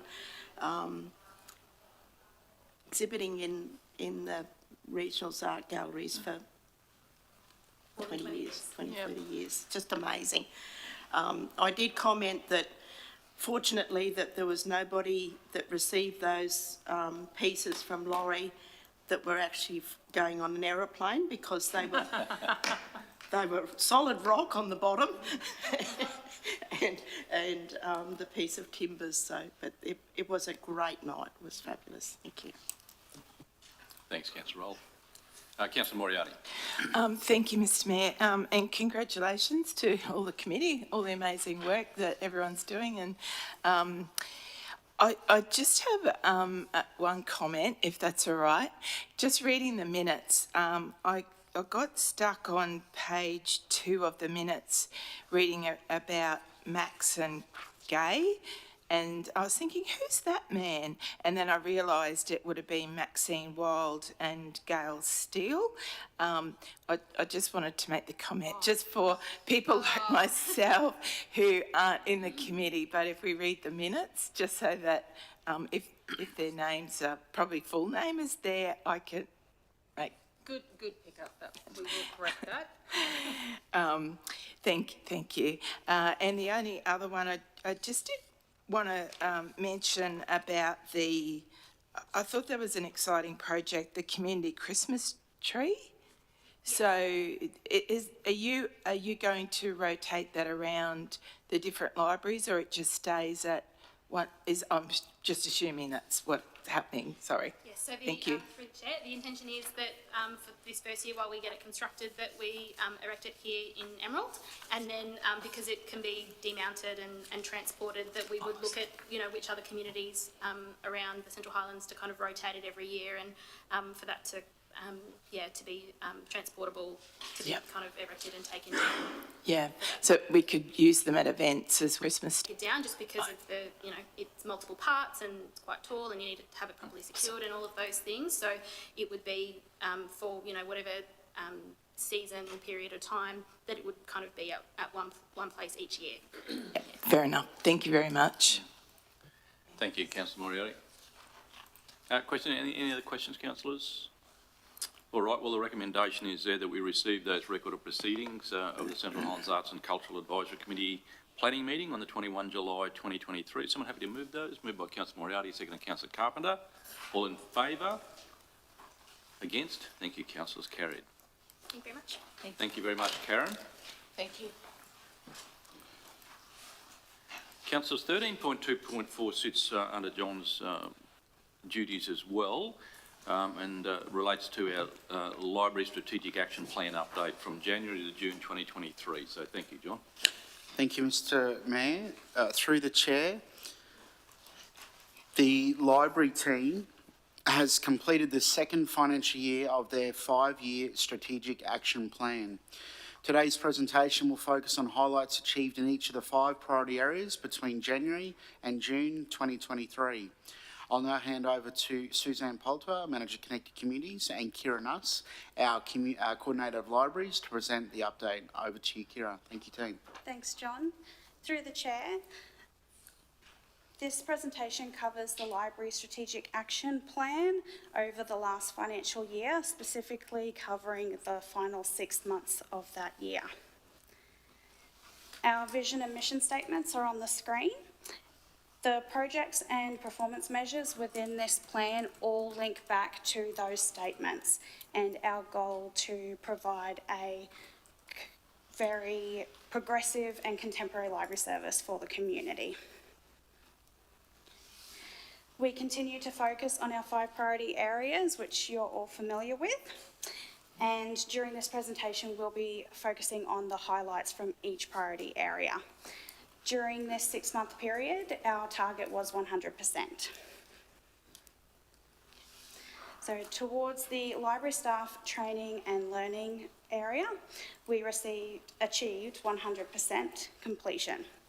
During this period, we had staff members participate in public library industry webinars and training, and our 2 team members that attended the QPLA conference in the previous reporting period spent this time sharing their learnings and implementing what they have learned into our library service, mostly focused on bringing back a lot of programs and services that were changed or cancelled during the pandemic period. So not only bringing them back, but also doing risk assessments and risk controls to make sure that no matter what happens in the future, we have our best chance of keeping them running throughout that time.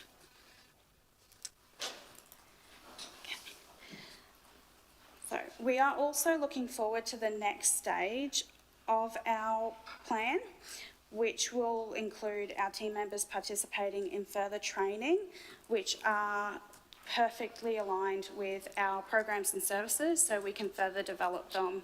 These are programs such as our tech savvy seniors and also services out to the Bahinia location and various opportunities within the community.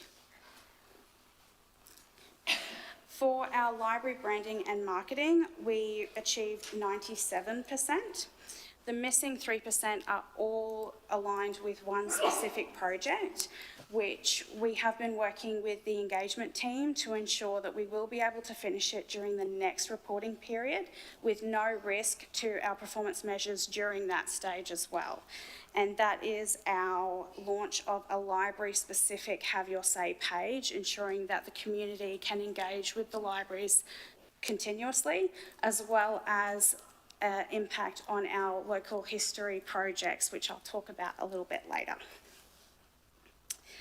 The highlights of this priority area is the improved suite of community-facing templates, including posters and brochures, and of course our continued participation in community events such as the Under 8s Days across the region. So our team was able to capture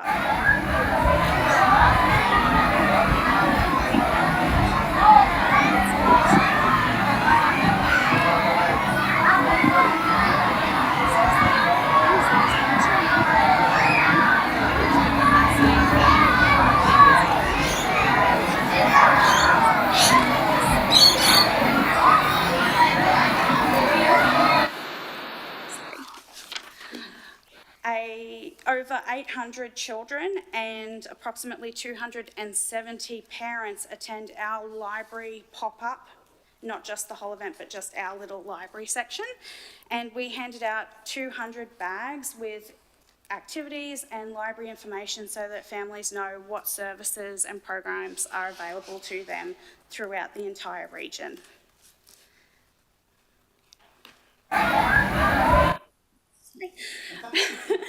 Towards the library community partnerships, we achieved 100%.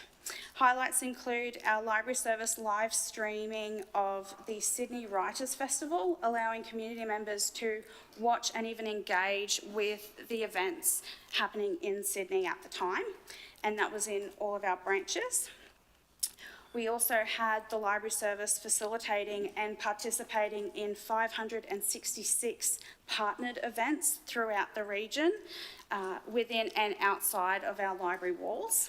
And that saw 4,530 people attending and actively engaging in those events as well. We also delivered the Gallery of Modern Art programs across all of the branches and sent packages out to the Pahinia Honorarium. I believe the real highlights are the Blackwater Toy Library donating their toy collection to the library service, which enables us to catalogue all of those toys and have them accessible through all the libraries, including the Pahinia Library Honorarium, and rotating the collections so families can use them on site and borrow them to take them home, and they will be accessible on our online catalogue for click and collect also. We also were able to further progress with our local history projects. So we purchased lots of resources, including storage benches to help store specific items and make the local history areas in each of the libraries a little bit more welcoming, give people a place to lounge as they research. We also purchased GPS devices that we will be cataloguing and making available for the community to borrow and use them. So for example, if a cattle station owner finds a lone grave on his property, he can then come in to the libraries, borrow the GPS device, go out and take down all the details and send the library the information, including the GPS coordinates, so that we can record the lone grave properly in the system, ensuring that community members and family members can find a photograph and specific information, but also protecting the private information back of house also. We did purchase voice recorders as well, which will also be made available for loan. So family members and community groups can borrow these recorders and do their own oral histories, which they can then keep a copy of that digital oral history, as well as providing it to the library to ensure that anyone in the region can then listen to that historical recording.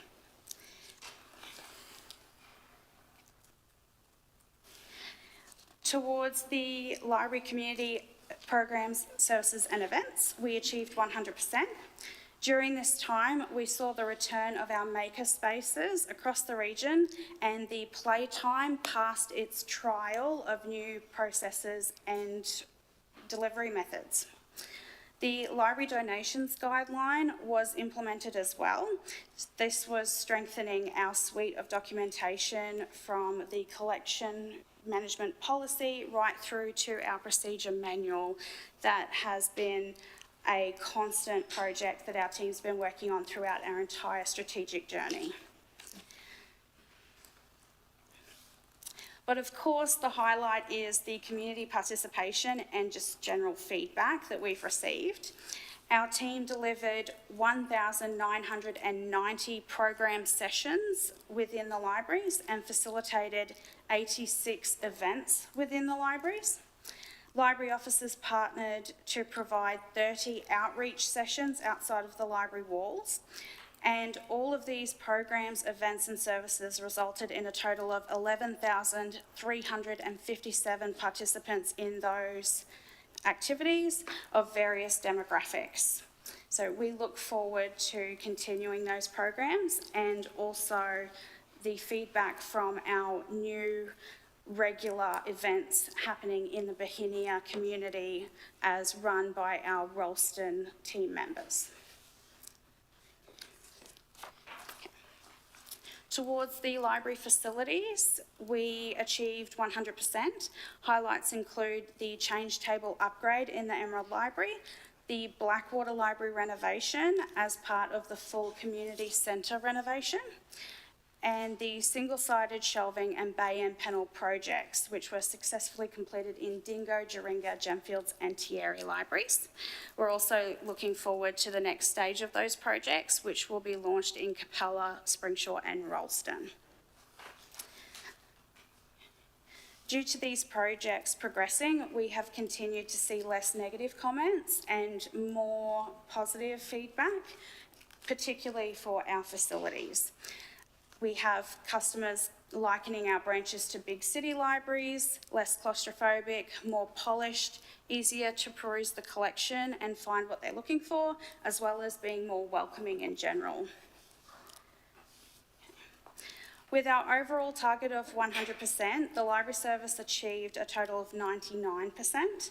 Although we are slightly behind our target, we are confident to make up that missing percentage and regain our reputation for overachieving in the next reporting period.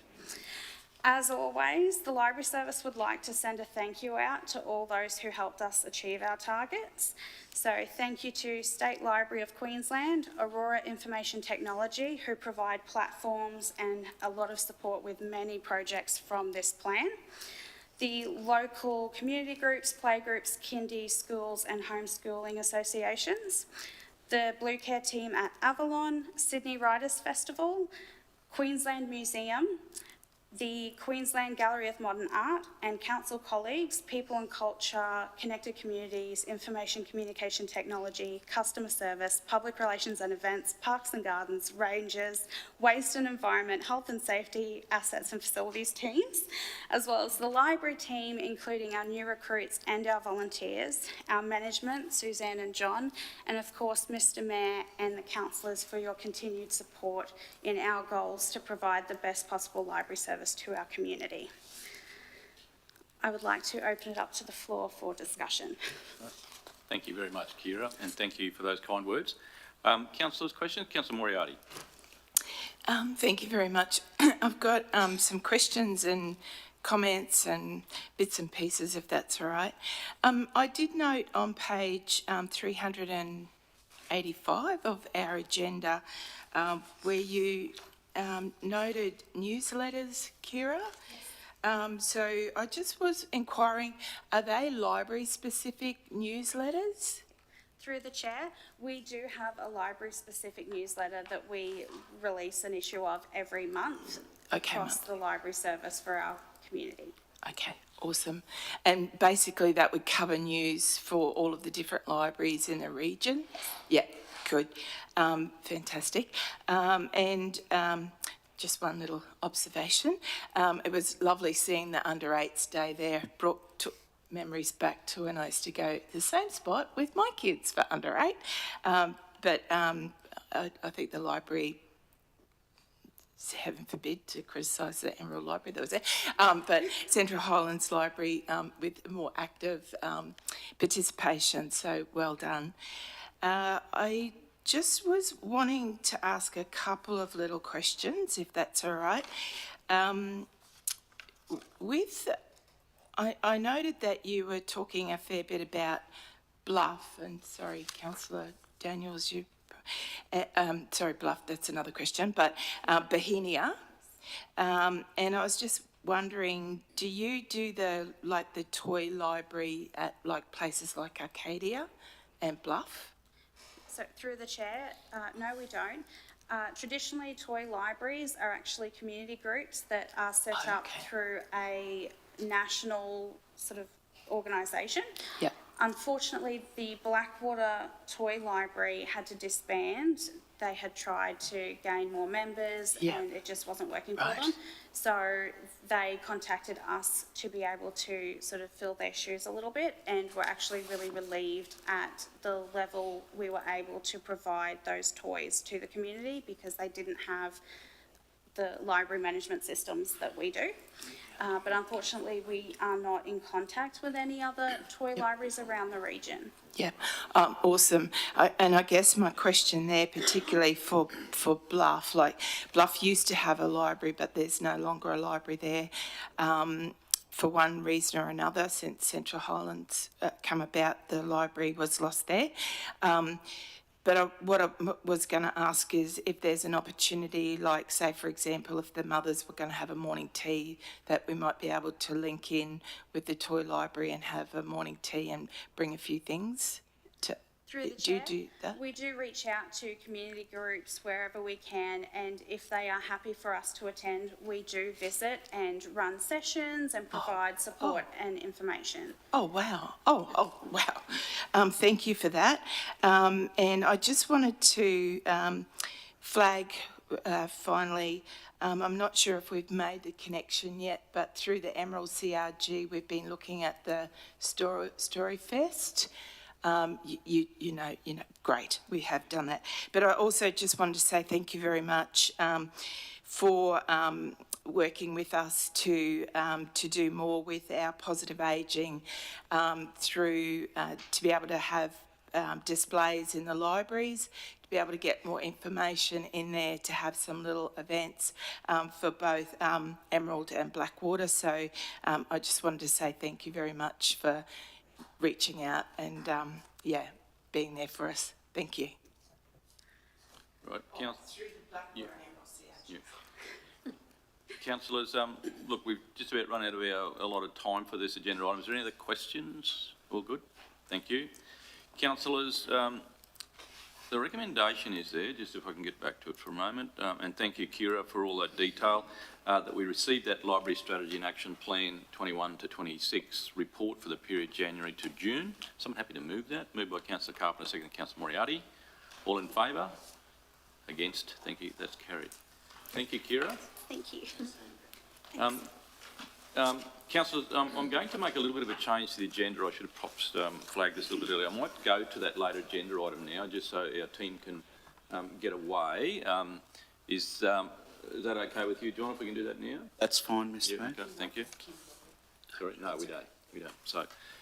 So, councillors, it'll be the late agenda item you have been given, which was a decision notice around the final endorsement of the nominations for the Resources Community Infrastructure Fund. It certainly comes through Jason's department in infrastructure, and obviously John and Lisa will assist Jason, I guess, in the commentary, and the CEO might have some words here as well. Thank you. Thank you, Mr. Mayor. Councillor, and good morning, councillors. Through the chair, this report today presents a further endorsement with regard to funding applications for the Resource Community Infrastructure Fund, which was presented to Council on the 9th of August. Councillors, the report from the 9th of August is attached to the agenda, but today, the report that was presented to Council on the 9th of August presented a number of options for funding applications for projects as identified in that report, depending on the outcome of round 2 funding negotiations that were taking place with regard to the Springshire Aquatic Centre. Since that report has been tabled with Council and endorsed on the 9th of August, further negotiations with the Department of Local Government has taken place with regard to the round 2 funding application, and Lisa may talk to those negotiations. What we have today is an altered resolution from the 9th of August to change the amount of funding for each project, with the same projects remaining in place, just the dollar figures being varied. It is a requirement of the funding application that council endorses the projects, which is why we have brought it back, as being very specific about the funding amounts in the resolution.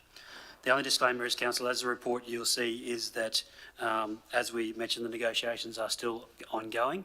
So there's a further addition to the resolution to the recommendation that council delegate to the CEO the power to delegate to the CEO the ability to change the dollar figure of each of the projects while remaining the total application value of $34,292,000. I'll hand over to Lisa Donlan, the Manager of Communities and Recreation, to talk to the actual negotiations that have taken place. Thank you, General Manager, Infrastructure and Utilities. Through you, Mr Mayor. Councillors, you'll recall that this has been applications for RCIF are in various iterations at the moment. Previously, you agreed to a model which hinged around a funding application for the Springshore Aquatic Centre, in which we have made in round 2 and been successful in receiving $5 million funding for. And so we had been in negotiations with RCIF, the funding body, to seek further funds. In the interim, we were aware that some projects had or may have been handed back. In the interim, those organisations that received the funding re-scoped their projects. So while our application was very strong, our amended application in round 2, there were no funds available for us to receive a higher amount than the $5 million. So we have been able to talk not to RCIF about round 3, because that we're not allowed to do that just at the present moment, but we've been talking to the department directly and asking questions, seeking advice about how we can move forward into round 3. Now we have some certainty. So those discussions have all taken place after you approved the previous option 1 and option 2. Where we stand today is that the department has advised us that we have the ability to make a further application in round 2, but there are 2 vital questions that we have to answer to be successful. So what we've proposed now is to seek funding in round 2 for the 25-metre pool and the splash pad. The reason that we believe that will be successful is that primarily we have to answer 2 questions for the application to move forward. The first is around need, and the second is around the economic benefit. Because we're looking at the 25-metre pool and the splash pad, we have a wider economic benefit, because both of those parts of the project speak to different groups, different users. So that is a strong answer in itself. In terms of need, you may recall that while all of this has been happening, we had a major failure at the Springshore Aquatic Centre, and the pool sprung a severe leak a couple of months ago. We have now been able to have that leak repaired. To do that, we had to close one of the smaller pools in the aquatic centre, which was causing some of the problems. It has suffered a catastrophic failure, the small pool. And so we have been able to repair the 25-metre pool, but only temporarily. There were 25 leaks in the shell of the 25-metre pool. So while that's very concerning in another way, it supports a strong application to RCIF in round 2 to answer the question of what will happen if they don't fund this project. And what will happen is if they don't fund this project, that pool will close. It is absolutely at the end of its life. So that's why we've chosen to go forward, to go back to round 2 with a 25-metre pool replacement and a splash pad, and to move forward in round 3 with a 17-metre pool, the heated pool for programs, because that has an equal economic benefit to the 25-metre pool. And so it shouldn't impact the ranking of our application in round 3. So I'm, of course, happy to take any questions, but I did just want to let you know where we are at the moment. And just to remind you that because of internal processes, we have to put all our applications in today. So we have prepared 3 versions of the Springshore Aquatic Centre application, the Emerald Botanic Gardens application, and the Regional Entertainment Venues application based on your decision this morning. Thank you, Mr Mayor. Thank you, Lisa, and I respect that certainly the engagement that we've had with certainly the technical staff around the RCF have allowed us that knowledge, I guess, to be more appropriately sort of engaged in terms of preparing for this. So let's hope that's good. Councillor Rolfe. So with your indulgence, Mayor, I'd like to, I'm not making any comments about the processes because it's been quite exceptional, but bring 287 million.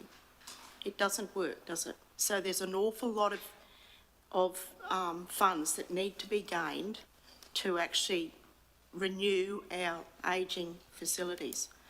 And as 9 elected members, we've been given the stewardship of these assets of this region over time.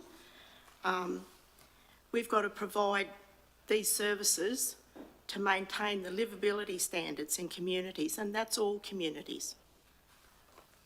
The level of service objectives relates to service parameters such as quality, reliability, sustainability, timeliness, accessibility and cost. And there's quite a few of those that you've just mentioned, Lisa, and thank you for that. So we just need to be very, very aware of what the livability and sustainability of our regions are and our region communities, because small communities, if you lose a service, it doesn't matter how much funding you get from other levels of government, the people won't come for jobs because their livability is not there. So please, we're just going to continue fighting for funds to actually make our communities livable in this region. Thank you. Thank you, Councillor Rolfe, and I guess these are some of the comments that we don't hear when there is a determination about regional funding and certainly the means to an end, which sometimes is a little different to what we think sometimes, but at the end of the day, we as a council area, argue very, very strongly for the level of support that communities need. The Resource Communities Infrastructure Fund is an interesting one in that perhaps those priority capital projects that you talk about, Councillor Rolfe, in terms of, supporting an asset, assets of nearly $2 billion. I think our road network's about nearly $700 million of that. Clearly those whole of life and maintenance and depreciation costs are something that are really, really difficult. But at the end of the day, they are intrinsically the things that make us what we are and make the things we do possible. And I guess ours will always be that big challenge. In light of the conversation this morning about our customer satisfaction survey, we're obliged, if we walk what we've just talked, to make sure that we keep doing the things that we know our community needs. Our challenge will always be how to fund those, and I guess then it will be up to elected members and our skills, and certainly the skills of the organisation, to try and make sure we get those. So they're very timely words, Councillor Rolfe, and I know this is such an important community asset for the Springshore part of our big Central Highlands area, and I know that it'll be a great expectation that we've created, I know, but there's a great outcome at the end of that. So looking forward to it. Councillor Moriarty. Yep, thank you very much, and absolutely support what you're saying there too, Councillor Rolfe. I know that the Springshore community have been talking about the pool for many, many years. I just have a couple of questions. Sorry, I'm just a bit lost, although you did an excellent explanation there. I've got that now between the rounds. So, but just to clarify, for round 2, the $5 million is going to cover the 25-metre pool and the splash pad. Woohoo. Through you, Mr Mayor, just to clarify, councillor, so yes, the $5 million that we've already secured in round 2 will cover the 25-metre pool. Council agreed to a contribution of its own of $2 million, which will cover the splash pad. So the project in round 2 will be a $7 million project with $5 million of it funded. The application in round 3 for the 17-metre program pool will be a further $5 million application. Right. Good. Thank you, because that was going to be my next question. Is it page 3? Is that the list that you're wanting us to endorse today? Like, because I can see where on the 9th it was $10 million for the pool, but you've rejigged it, so there's a little bit more gone into some of the other areas. Yeah, okay, good show.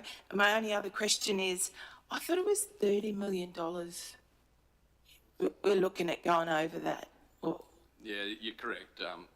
It's actually non-defined, that amount. Okay. It was an indicative amount. Right. There's $120 million in the fund. There was a notional breakup of that. This is not a narrative that suits me. I just take it that there is an amount of money. Given the experience of rounds 1 and 2, we know that there are some flexibility, I guess, in terms of some of the projects. So our strategy as a council has been, we know indicatively what the amount for the area is going to be. We're saying, and we're sort of saying probably strategically, that look, these are the things that we think are really important, and this is what they add up to, rather than you telling us what's in the fund and us being stuck there. I think this is a process that's got a little bit of movement in it. I'll be held to that, I suppose, but we would like to think that there's some flexibility. I might just add something there. Just as we come into this last little home stretch, the figures moving just slightly as we finalise the costs and so on. And so with your leave, councillors, I would seek to add a fairly usual sentence that we have on some of these motions. I'll read it out. Furthermore, Central Highlands Regional Council delegates authority to the Chief Executive Officer to alter the individual project application values of the above projects to a total submitted application value across all projects of $34,292,000. So the total not to change, but just as we finalise it through the project management office, and I think you can see we've changed this morning, if those amounts alter slightly across the projects, but don't, if you give me that authority, then we don't have to bring it back here again if there's a change. Councillor, I just noted this before we started. Thank you, Sharon. I think everyone heard that. Our microphones have actually done a bug on us and they've actually stopped.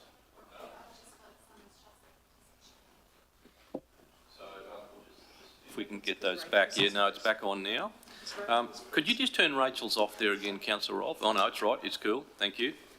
Right, sorry, resume normal transmission. So Sharon's just indicated that the inclusion of that is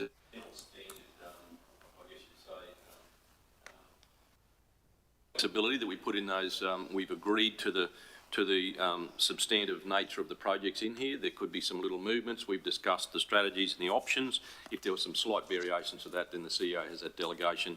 Obviously, if there was a significant change, then it would come back to us before there'd be any change. Yep.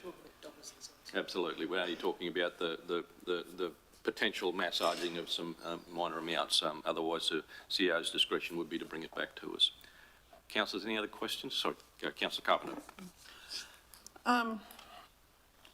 Through the chair, Lisa, how confident are we of getting this money? I'm nervous about it. Councillor, if we look at the round 2 project, I can't decide to give us the money, but I'm confident that we can provide answers to the funding body that they'll be satisfied with. So that the first 2 stages, if you like, the 25-metre pool and the splash pad, I'm confident that we can get approval to move forward with that.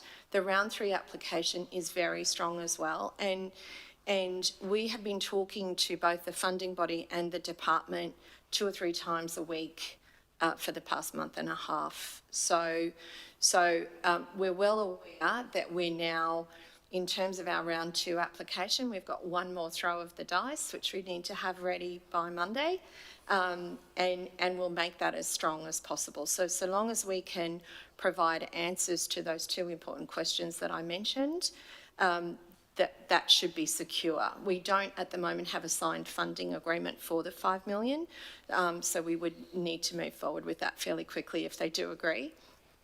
With the round 3 application, it was at the suggestion of the department that we can present the project really as one project funded over 2 different rounds, and we can deliver it consecutively. So while I can't guarantee that we'll be successful in either round, all of our discussions have been that the project would involve the closure of the pool for 18 months, which will be a normal winter season and then a full season or a full year, and that in that 18 months, both pools and the splash pad could be delivered as funded. And while it wouldn't be apparent to anybody but us that there are 2 projects going on there, that's what the nature of the discussions with the funding body have all been around. Can you tell me the timelines again, when these applications close? So the internal applications for round 3 close today, so the information has to be with PMO today. For the applications that have to move forward on Friday, I believe, General Manager.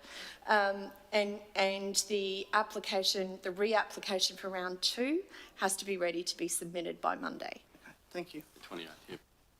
So sorry, go on. You were going to add something? I was, if that's okay, Mr Mayor. You're quite right to ask that question, Councillor Carpenter, because it's a risk. If round 2 funding isn't approved, we're left with back where we started, not enough money to deliver the Springshaw Pool project.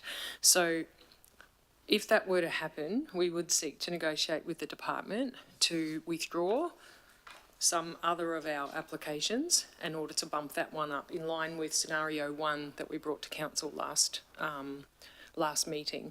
So we will, I mean, Lisa's just best friends in terms of how often she's talking with the department. We will just have to keep watching it really carefully because round 3 has depended on round 2 and we haven't got a clear answer on round 2. So we have to roll the dice, put in what we think is the best combination of projects, and if it turns out that something goes wrong with round 2, then we'll have to revisit that combination of projects by negotiation with the department.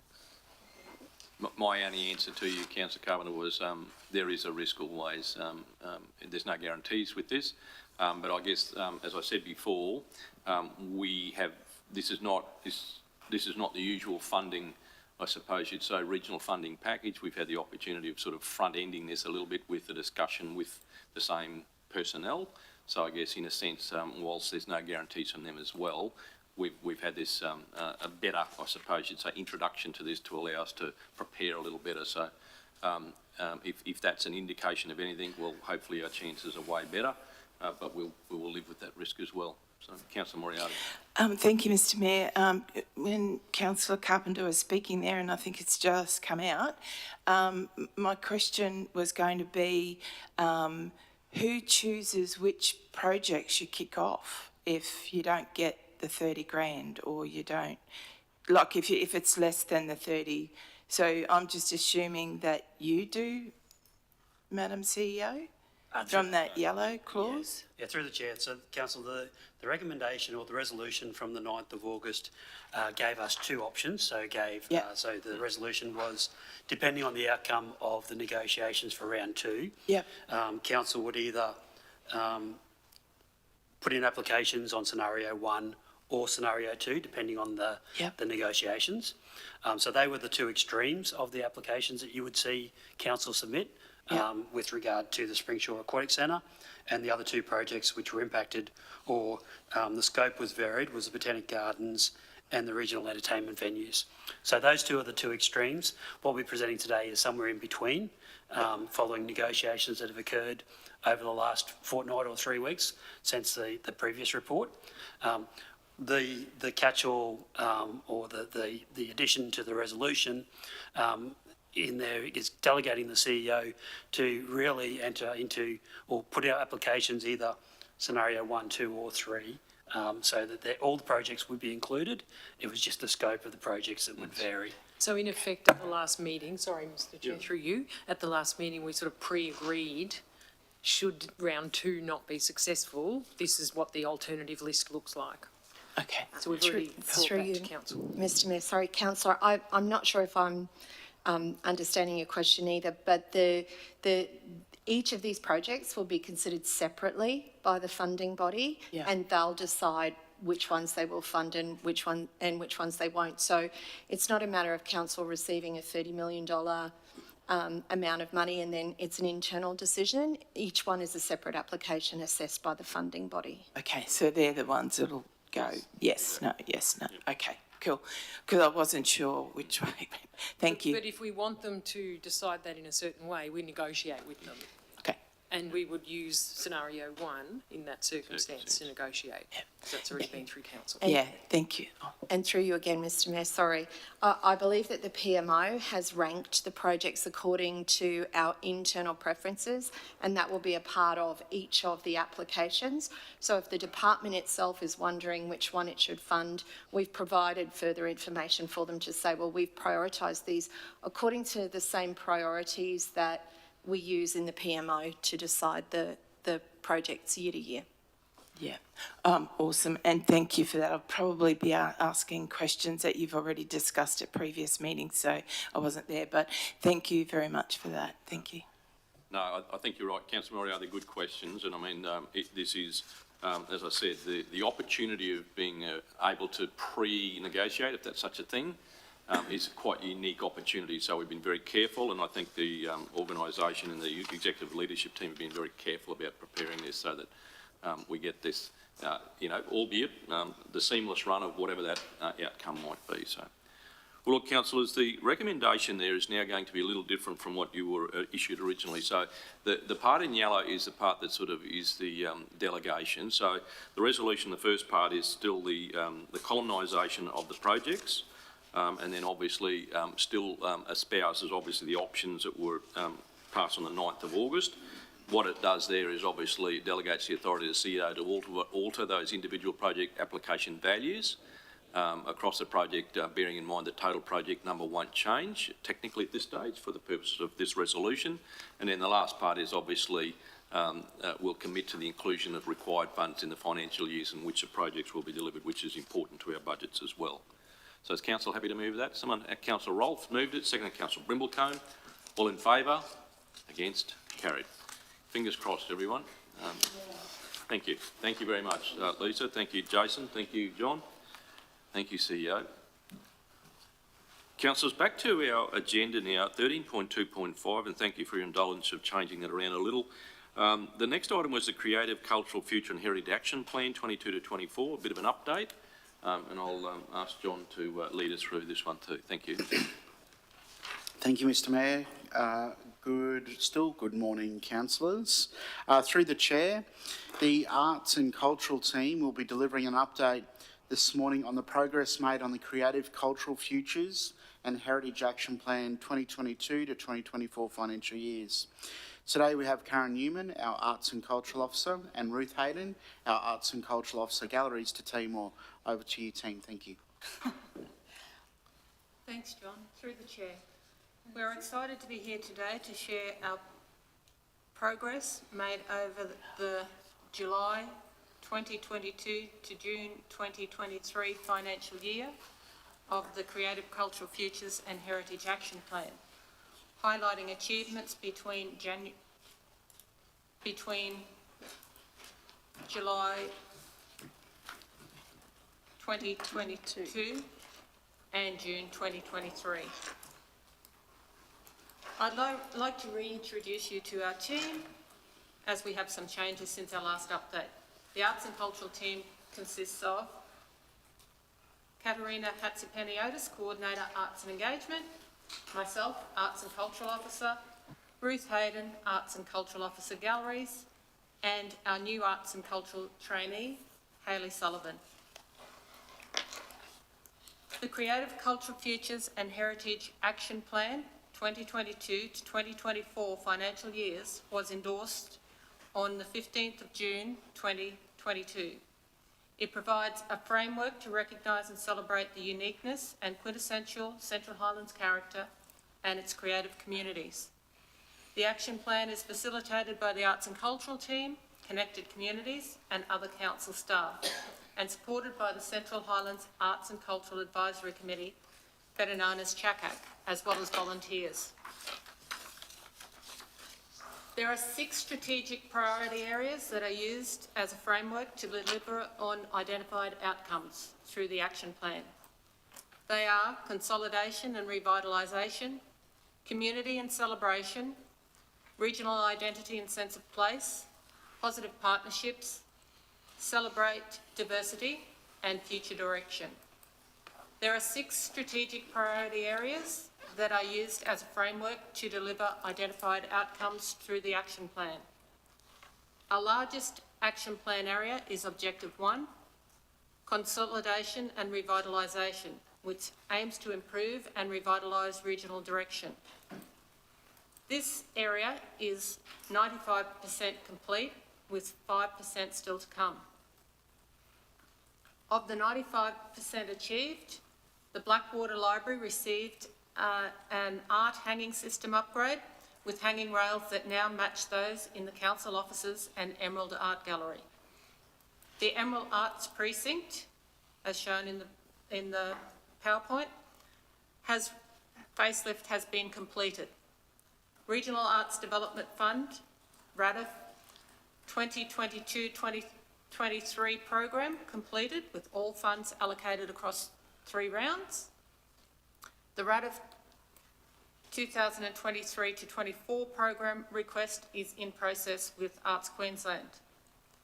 The 2023 Youth Art Awards in July had 106 entries from 80 artists across Central Highlands, ranging in age from 5 to 25. There is a temporary storage solution now secured for the Springshaw Hospital Museum collection. Council has acquired the former Springshaw Kindergarten building, which will now be used once the collection has been cleaned and transported there.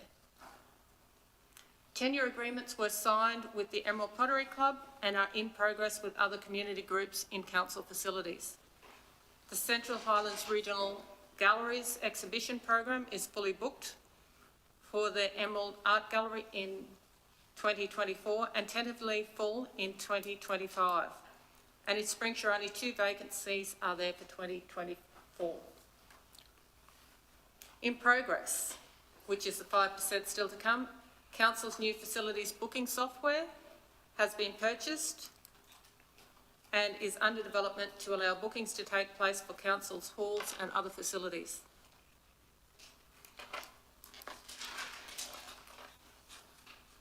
In this slide, you can see the exhibitions over the last 6 months, 3 in Springshaw and 5 in Emerald. I'll now hand over to Ruth to tell you more about the other strategic priorities. Thank you, Karen. Through the Chair, the second strategic priority area is community and celebration, which encourages consultation, cooperation and participation in community arts and cultural activities and programs. We've achieved 100% of our target. These achievements include Arts Around August 2023, planning and launch, Artists in the Spotlight video series with Maxine Wilde and Gay Steele was published. Wrapped in Rubyvale was a local artist exhibition featuring works from Maxine and Gay. The Springshaw Art Awards in 2023, which involved 121 entries, which is a 20% increase on 2022. We had 57 attend the opening night, and the exhibition was actually visited by the Governor of Queensland, which was very exciting. Approximately 500 visitors went through the gallery, and the People's Choice voting was again run online via the Have Your Say Central Highlands poll. The youth programs, which involved the Emerald State High School exhibition and the Youth Awards exhibition in the Art Gallery. The Central Highlands Regional Facebook page growth, which saw an increase in traffic, page likes increasing by 4%, 160 plus posts on the Facebook page, and engagements are up by 32%. The Central Highlands Regional Gallery's Instagram page is now activated, and we have quite a few followers, which is exciting.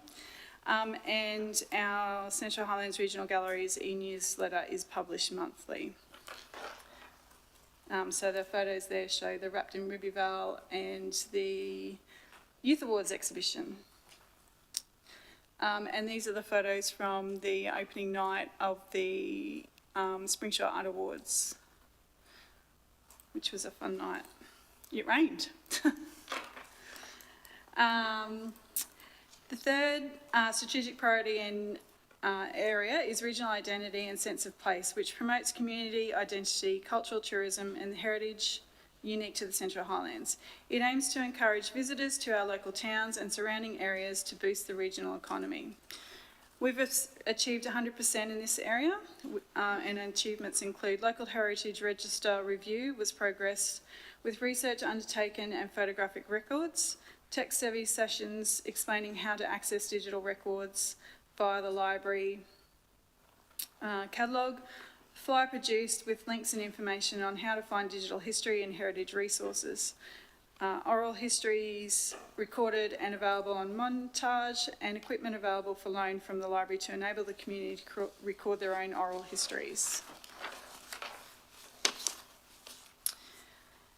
Positive partnerships is a strategic priority area 4. It aims to foster strategic partnerships to improve and enrich arts and cultural communities. We've achieved 100% in this area.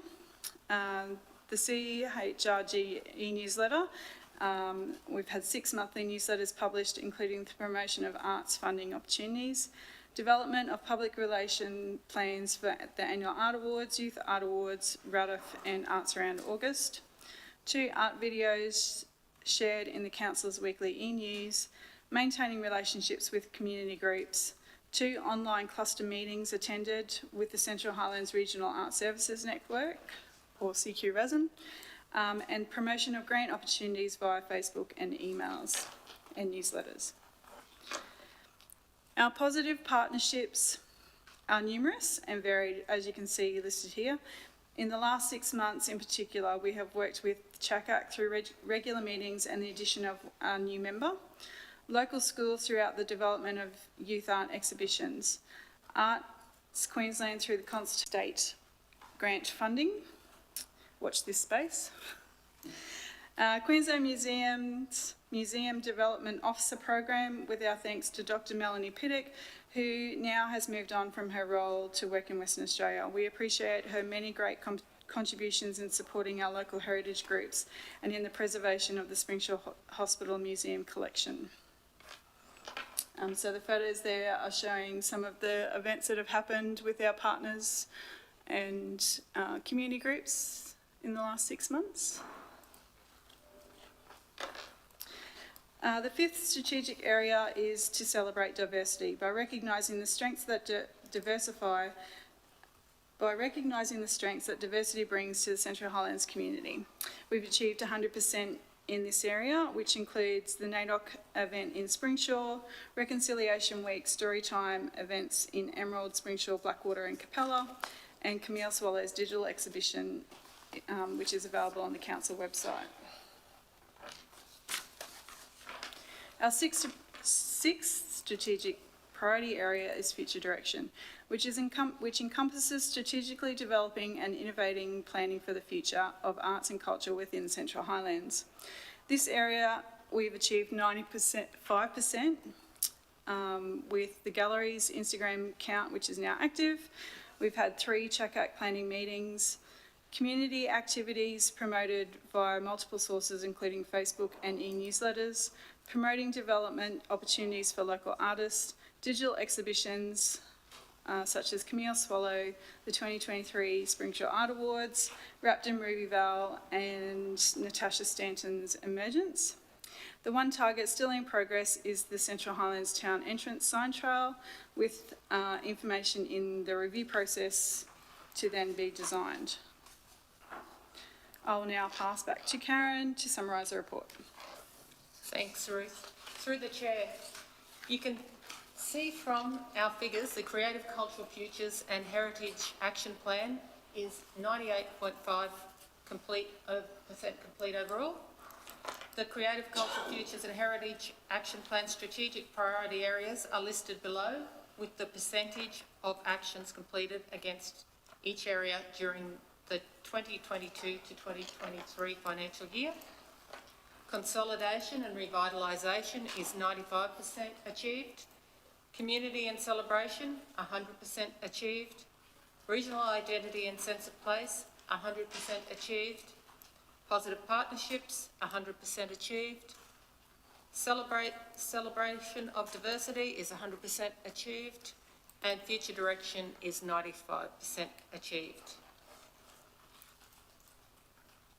We have to look forward to the second half. We are looking forward to the second half of 2023, including highlight exhibitions of the 2023 Annual Art Awards, Emerald, 30-year anniversary, a touring exhibition, Some Like It Hot, from Artback NT, receiving the outcome of the Regional Arts Development Fund 2023 to 2024 funding application, the Arts Around August Festival, more videos in the Artist in the Spotlight video series, and exhibitions from CQ contemporary artists Sue Smith and local schools.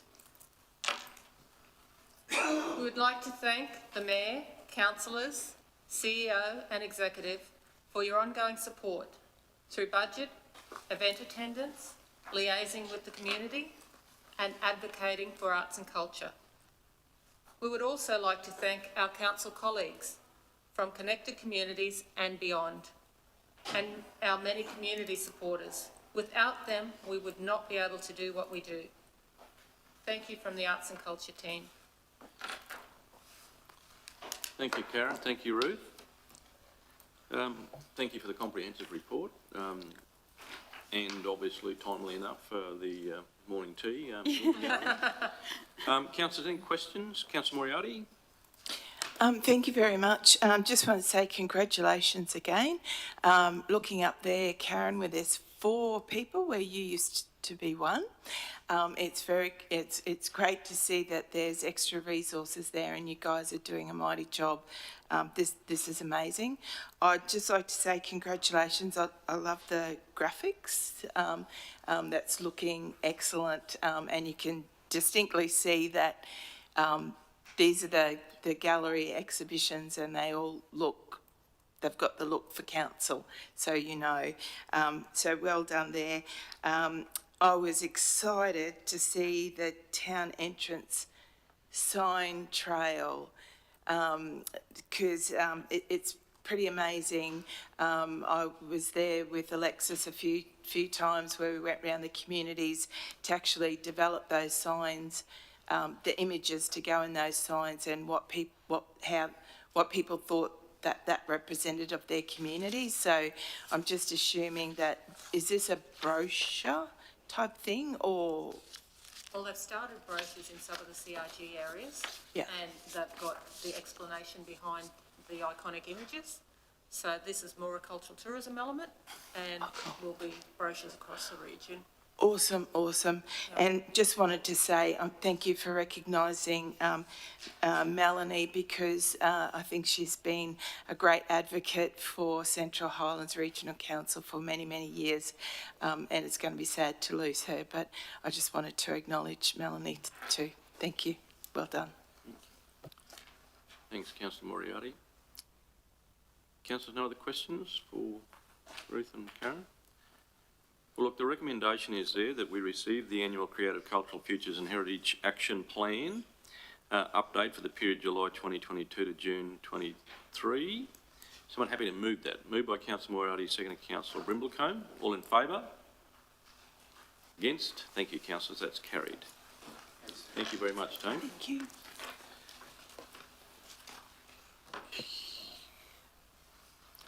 Councillors, we get to commercial and corporate services here. There are a number of recorded proceedings here, which I think sit under Rachel Oh, she's here. Rachel McFarlane is here. But I'll hand over and welcome back to Carrie to introduce this report. Thank you. Thank you, Mr Mayor. Through the chair, good morning, council, or good afternoon, councillors. We've tipped over the the yardarm. Council regards community engagement activities as a cornerstone of good governance and critical to effective planning and delivery of infrastructure and services that meet the needs and expectations of the community. The Willows Community Consultation Forum was held on 18 July this year, and I now hand over to the Acting Manager Customer Service, Rachel McFarlane, to speak to this report. Thank you, General Manager Knudsen. Through the Chair, good afternoon, councillors. As mentioned, this report provides a record of proceedings for the Willows Community Consultation Forum, which was held at the Willows Recreation Centre on the 18th of July. To note, there were 2 CRMs entered as a result of the forum. One was to action appropriately a security light located at the Progress Hall, and the second was a local disaster management group funding consideration. I'll now open up to the councillors for any questions or comments regarding the minutes. Thank you, Rachel. Councillors, any questions on those minutes? Councillor Roth, yep. Yeah. Mayor, just to reiterate the suggestion that maybe John McDougall as community, we were talking about getting together with council, being able to get together with the Willows land care group on some weed management. John, I don't know if there's been any communication around that yet. Through the chair, not to me personally, not to say there hasn't been with the manager and coordinator in that area, and certainly Susie as well. So I will follow that up. I think that's a wonderful idea. That sort of ties well a little bit, councillors, with the extra resources, or the one extra resource that will be in that area. Just as a quick heads up, we're going through that process at the moment to get PDs written up and that type of thing, so that is progressing, councillors. I know you haven't seen that new resource come online yet, but we are working diligently behind the scenes for that to occur. But Councillor Rolfe here, happy to follow up with the team. Thanks, Councillor Rolfe. Right, sorry, go Councillor Moria. Sorry, I just wanted to mention this only because I just had it recently pointed out to me again, and I remember former councillor Penny Bolger also correcting me a lot. The Willows is actually called The Willows, not Willows, isn't it? What is it? Willows Gem Fields. Yeah. Willows Gem Field is the actual name. Yeah, so it's not The Willows. Yeah, okay. I just had it correct. I was corrected again the other day, and I'm like, oh, okay. Just want to raise it. Thank you. Right, councillors, the recommendation is there. We receive those record of proceedings, and note the following actions have been logged as a customer request. The CRMs there are 1 and 2. Someone happy to move those? Moved by Councillor Rolfe, seconded Councillor Brimblecombe. All in favour? Against? Thank you, councillors. That is carried. And obviously the same day, the next record of proceedings relates to the meeting at Bogan Tungan. Thank you, Mr Mayor. Through the Chair, Council's community consultation meetings provide an opportunity for Council and the community to meet and discuss key issues, plans and projects. The Bogan Tungan Community Consultation Forum was held on 18 July this year, and I now hand over again to the Acting Manager, Rachel McFarlane, to speak to this report. Thank you, General Manager Knudsen. Through the Chair. As mentioned, this report provides a record of proceedings for the Bogan Tungan Community Consultation Forum, which was held at the Bogan Tungan Railway Tea Rooms on the 18th of July 2023. From this consultation, there were 4 CRMs entered. A range of topics were discussed on the day. And I'll now open up to councillors for any comments or questions. Yep. Thanks, Rachel, and councillors will note it was very a good session.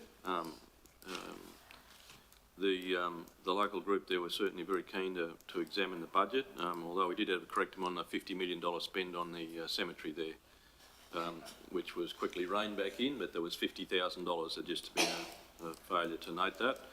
Although there was actually burial at Bogan Tungan, I think subsequent to our gathering out there. A very well-known local out there, Mr Ross Ratcliffe, passed away and was buried in the Boguntungan Cemetery. So councillors, questions? Councillor Rolfe? Yep. Mayor, not a question again, but we did speak to, at these consultations, just about rural land matters, and the response from Boguntungan and across to Lockington was the injectable baiting program that was very successful. So might pass that on to your rangers. Thanks. Yep. Thank you very much. And we've certainly had some really positive, through the chair, sorry, we've had some really positive feedback, Councillor Rolfe, across a range of areas. And Susie has had a huge involvement in that, but yeah, really good community participation as well. So yeah, thank you. I'll pass that on. Right, councillors, similar to the last record of proceedings there. Sorry, did you want to provide an update on the water tank, John? Or? Councillors, just one of the issues that has, and I've got Lisa Donlan that is hung in the background here, just in case there was any questions or concerns. I was just led to believe there was still a significant issue with the water tank there at Boguntungan. So, councillors, if there was any questions or comments, I've certainly got Lisa here to be able to answer any of those. And Lisa, if you just can come forward if there was, or if there isn't a quick update, I'm not sure, but it might be timely. I know it has been a big issue in that community, and there's been quite a number of anyway, I'll hand over to Lisa to quickly provide an update. Thanks, Lisa. Thank you, General Manager Communities. Through you, Mr Mayor. Councillors, a quick update. There is a water tank in Boguntungan that's on quite a high stand that provides water to several houses and also to the hall, and the toilets and water supply to the hall. That water tank was deemed to be unsafe by its owner, Queensland Rail, and the water that's provided to the tank is provided from a bore on the property of Queensland Rail. We have, since they have now turned the water off and are in the process of removing the tank, it had experienced a catastrophic failure, so it was quite a risk for them. But that has meant that some of the houses within Boguntungan, their water supply has been affected. We have been referring them to Queensland Rail. We've been dealing with Queensland Rail as well, not only to seek a solution from them, but also for us to find a water supply to support the toilets and hall. In the meantime, a couple of days ago, we installed a much larger water tank, and we have been filling that water tank through a water truck.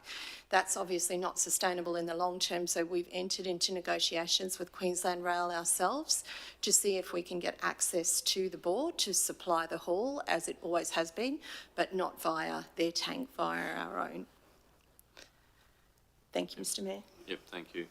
And I guess it was not implicitly implied out there, but I think everyone understood the delineation of certainly the ownership and the obligation, and certainly our council team and staff had certainly been much aware of it, and certainly had contributed some information on the day that made everyone aware of it, and certainly the clarification of the water supply at the toilets was run through. So I think from a community perspective, they would only expect that council will do what they need to do there, and obviously the obligation for their water supply will move and stay with their responsibility, I suppose. Councillors, the recommendation is there that we receive those, and there's 1, 2, 3, 4 CRMs there. The picnic table there, sorry, Councillor Moriarty. Sorry, just one thing, Mr Mayor. Just reading through the minutes, and they're all fantastic discussions everyone's had. Maybe it's just me, but just reading through item number 5 about the airport car wash, I just thought it still, to me, read like council was actually doing the car wash. Anyway, maybe it's just me, but I just thought that I just probably would pop something in there to say that it's not council.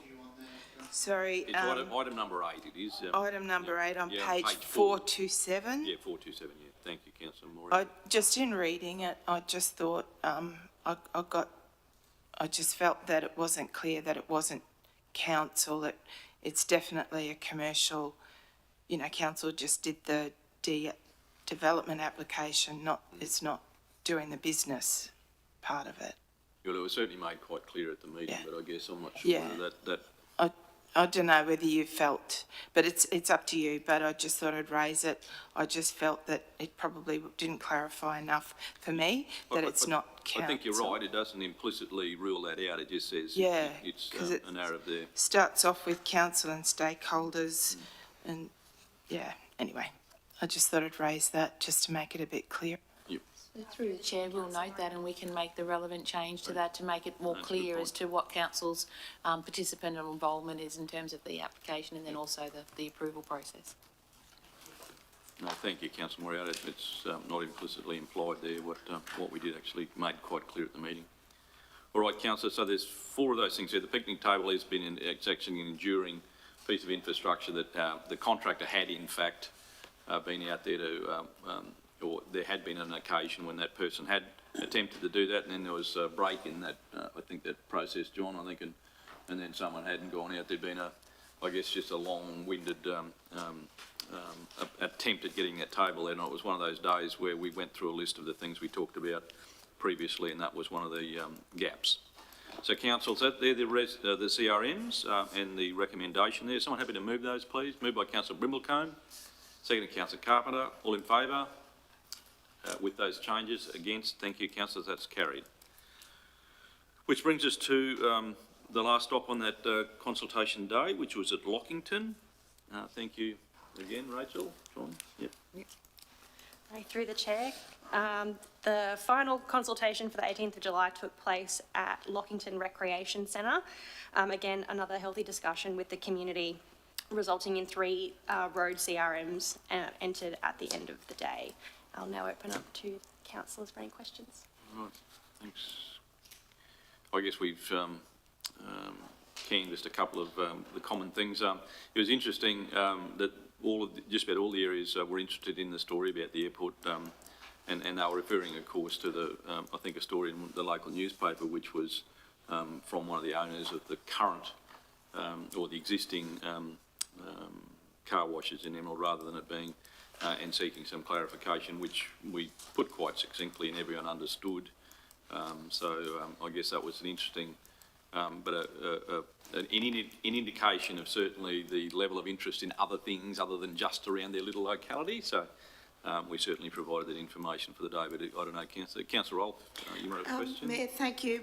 Just update, I think, possibly on number 9, the telecommunications. There's a very real concern of not only the Lockington area but other rural areas in the region that once 3G gets turned off in June 24, that they and if landholders have not maintained or retained their landlines, that they will have very real fears that they won't have communications whatsoever.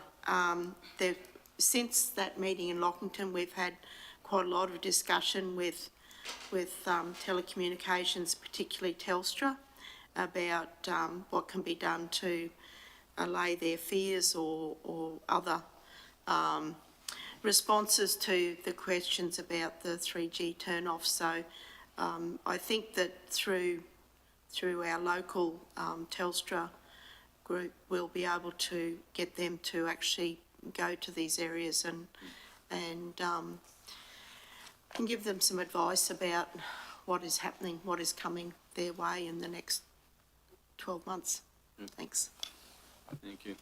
And it would seem to be that in the conversations all around in terms of our community engagement, that whilst connectivity has always been problematic, the expectation is building still.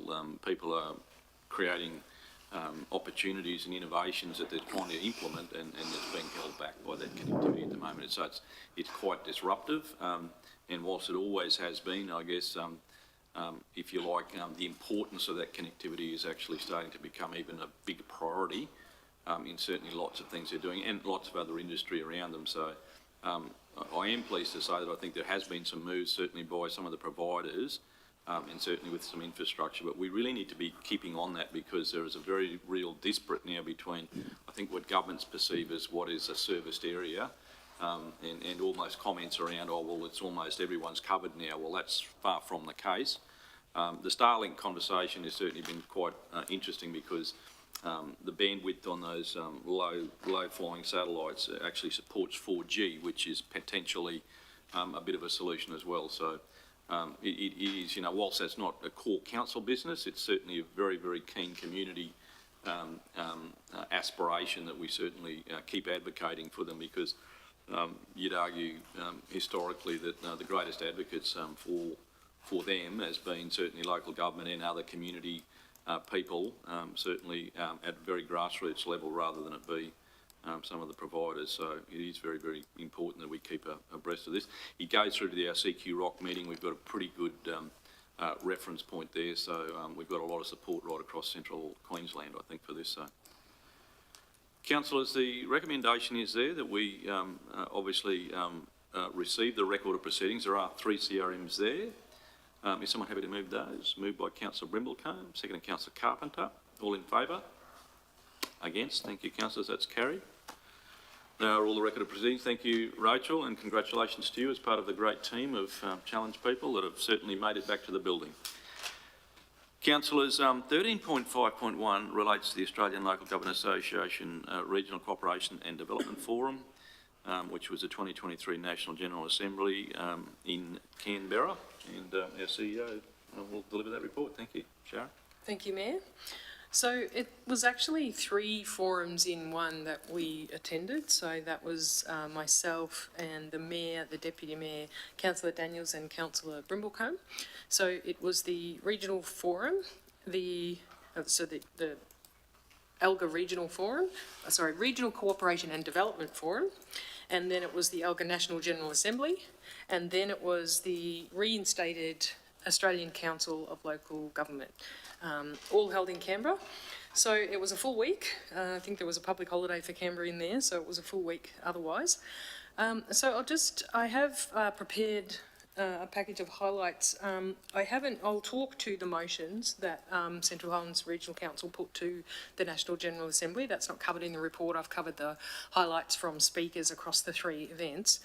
So I'll do the highlights first, and then perhaps when we get to the National General Assembly, I'll cover off on the motions, perhaps with the Mayor's assistance. So the Regional Cooperation and Development Forum first, so that was day 1. Lots of interesting speakers there. I'll just cover off a couple of a key point, I guess, from each speaker. So first there was Christy McBain, Minister for Regional Development, Local Government and Territories in the Australian Government. Her main point was around the importance of working together, and this was a real theme for the Australian Council of Local Government as well. So working together across all levels of government around livability, sustainability, equitable communities. There was a constant theme throughout these days that there are 3 levels of government. Some speakers recognise local government as a level of government. Some speakers seem to more recognise local government as a delivery arm of other levels of government. But Christy McBain was very clear there are 3 levels of government and we all need to work together if we're going to have livable, sustainable and equitable communities. A very passionate speaker, and she popped up all the way through the week, which was great to see. The next speaker that day was from the opposition, Darren Chester, Shadow Minister for Regional Development, Local Government and Territories, and his main point, which was interesting, was that he believes there needs to be, and he's calling for, a 10-year rolling program of regional development and infrastructure grants, not a competitive approach grant by grant. That was the main point that he covered, which was quite a popular comment at the forum, of course. Then we went on to a panel around natural disasters, and this was really interesting. It was around increasing resilience, but the points that they covered were digital support examples, and sometimes they were really quite simple little examples, but very useful, and I was really interested in some of these. So there's a couple of examples in the report. One was about rating, sort of self-rating of homes by private citizens for bushfire resilience, which was a really interesting sort of process and supported by an app. And there was one around AI, artificial intelligence. I suspect that this is going to come up in every conference for the next little while. But there's flooding monitoring and using artificial intelligence combined with CCTV cameras. So that was a really interesting example from the Carpentaria Shire Council. Then we went on to talk about skills shortages. The key point being made there, this was from two very different speakers. One was around health and one was around the Planning Institute. And so they covered quite a lot of data in relation to what they think is contributing to skills shortages in regional and rural Australia.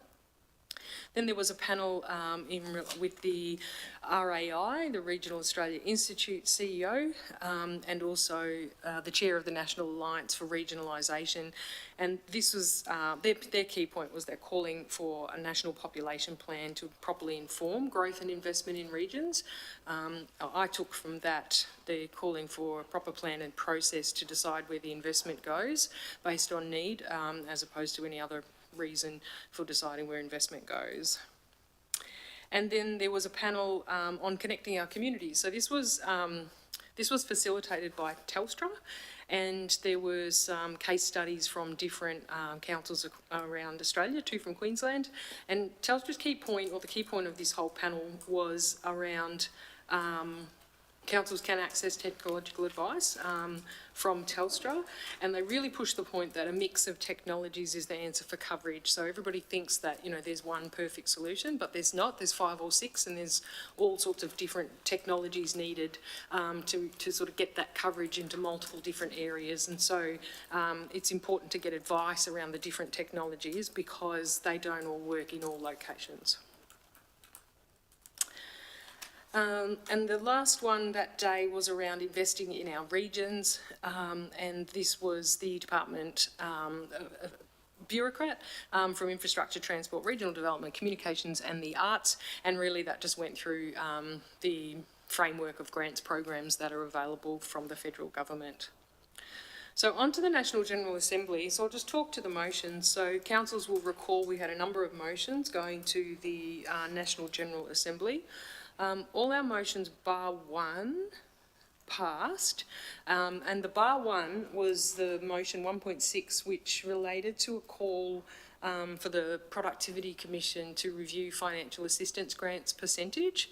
So we didn't, our motion, you'll recall, councillors, was not calling for the quite usual refrain of lift financial assistance grants to 1% of Commonwealth tax revenue. Ours was calling for a proper review because we don't agree that the 1% is the right figure. Now, all the motions, due to the vagaries of how ALGA ran the motions process, all motions relating to financial assistance grants pretty much were rolled into one, and the headline motion was not our motion, it was another council's motion, and the first 25 motions of the day basically were put up as one motion. They weren't all related to financial assistance grants. There were sort of sub-motions under each of those 25. So a lot of motions were all rolled into one, saying these all match ALGA's current policy anyway, so therefore we're not going to go one by one through them, and if we get a majority vote then all of them will be considered passed.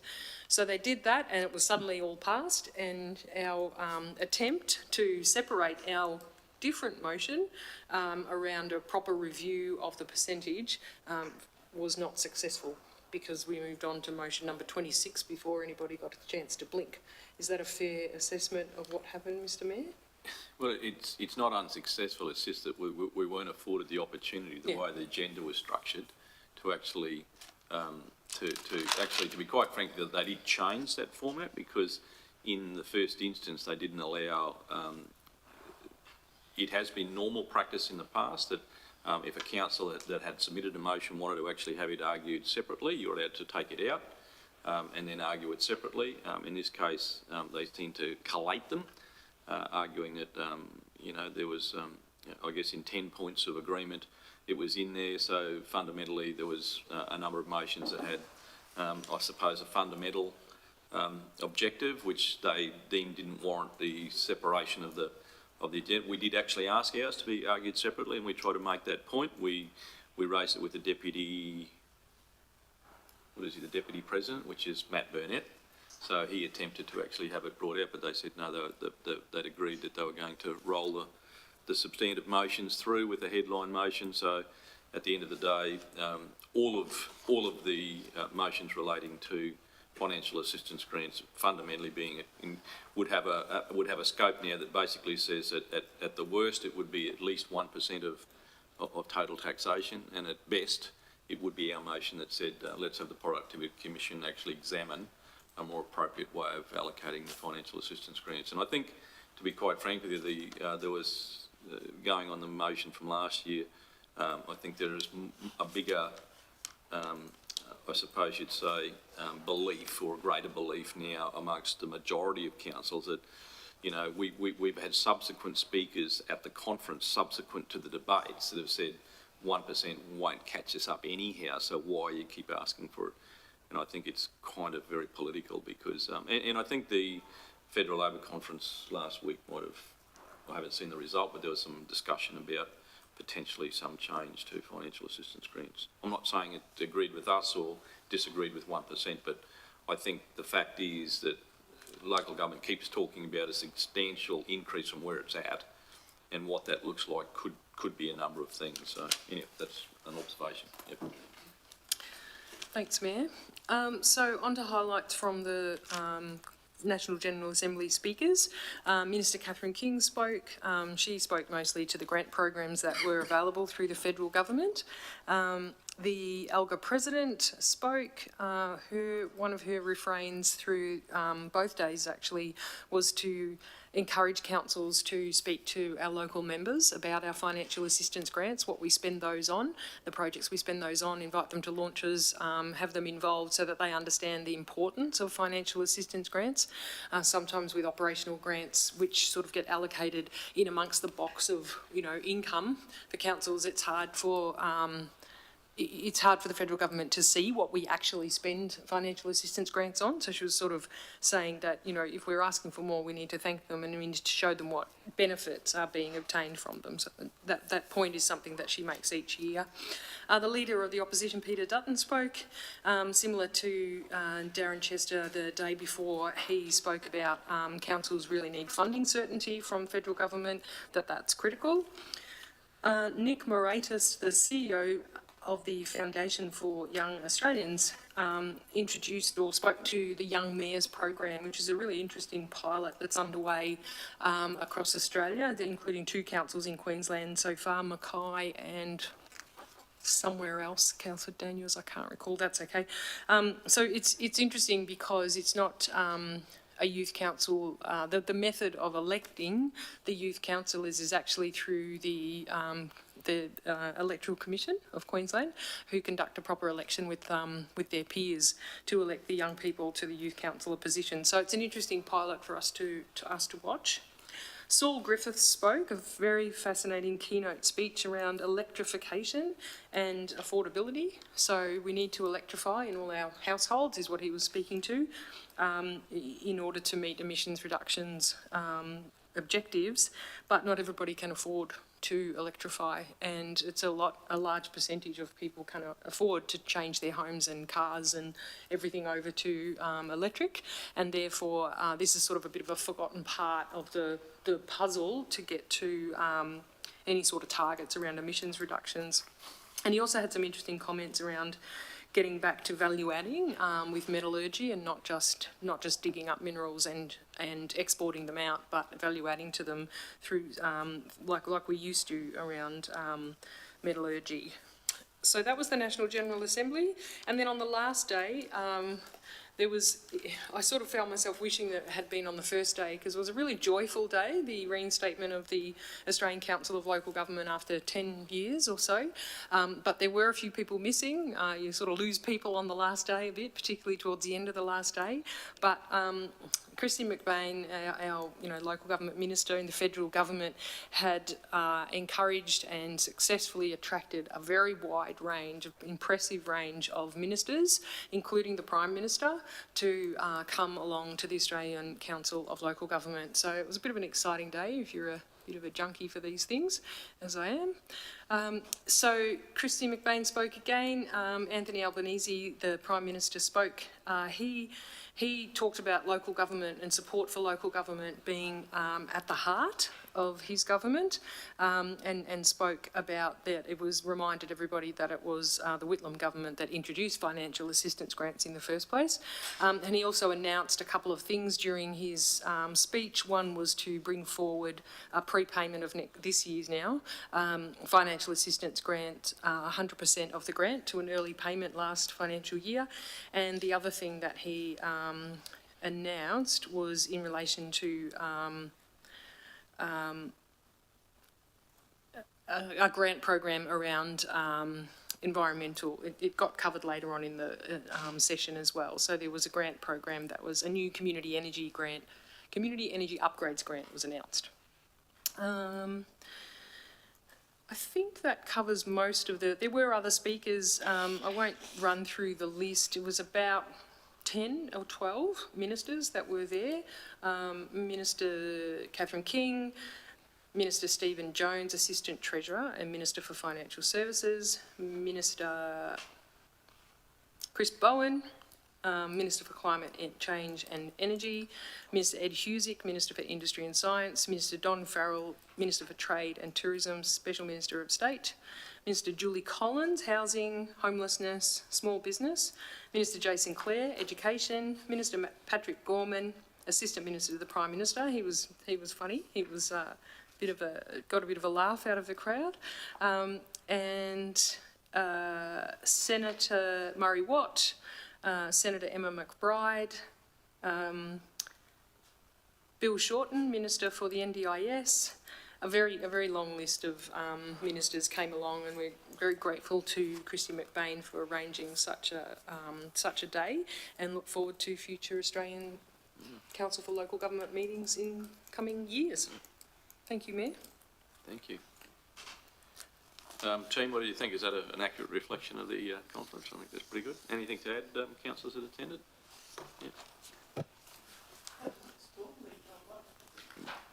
Yeah, no, it was very good. I found of interest was the flood monitoring was very, very interesting, how they're monitoring crossings using cameras and IT, and the resilience from bushfires with buildings. That was, to me, very interesting, apart from all the other speakers, but they were 2 points that stuck out for me. So. Thank you, Councillor Brimley. It was certainly jam-packed, and there was not much standing around, that's for sure, and it was sort of weather down there where you don't want to stand around outside as well. So, Councillor Moriarty. Well, as a councillor who didn't go, I just want to say thank you very much. This is an excellent update. I felt like I was there virtually, so, but I mean, I had lots of questions to ask. Thank you very much. It's very comprehensive. I really appreciated it. Lots of learning in there. There's a few things. One of my big take-homes was at the bottom of page 444, down that last line there where the Regional Australia Institute were talking about the aim is to get 1 in 5 metropolitan people to relocate to regional areas. I'd love to see that one followed through. But I just want to say thank you very much and ask one question. On page 450, I just noted the welcome to country. Go slow, be polite, be patient, listen and be respectful. I just thought, oh wow, that was something interesting that you included in there. is that because it was different or? It was a little bit different, but seeing as how you've asked, the reason I included that is because it reminded me of something my husband says to me all the time, which is smile more, talk less. And it just reminded me of it when he was talking about listen more, you know, go slow, have fun, be respectful. That's why I included it. It reminded me of that advice, which is good advice for me. Well, I appreciated reading it, actually. It was lovely getting to that point. You sort of, but thank you very much. It was excellent. I really felt like I was there. It was a wonderful summary and an exciting few days. And thank you guys for representing CHRC. Thanks, Councillor Morale. Well, the recommendation is there that we receive the CEO's report, and thank you very much for doing that, Sharon. That's very good. Of those three distinct parts, and as I said, it was a very, very busy time. Someone happy to move that? Moved by Councillor Morale, seconded by Councillor Brimblecombe. All in favour? Against? Thank you, councillors. That's carried. Councillors, that's all of our agenda. Is there any general business councillors wanting to raise? All good. Sorry, Councillor Morale. Just one, if that's all right. Just to plug an excellent project that we're doing at Blackwater, where we're doing the Gungaloo Nunny. Just driving past, I just think we can be inspiring if we've got maybe a sign of stage 1, a sign of stage 2, so people can really feel proud of it now. Through the chair, I might just take the opportunity. Lisa's here; she can answer it straight away. Awesome, thank you.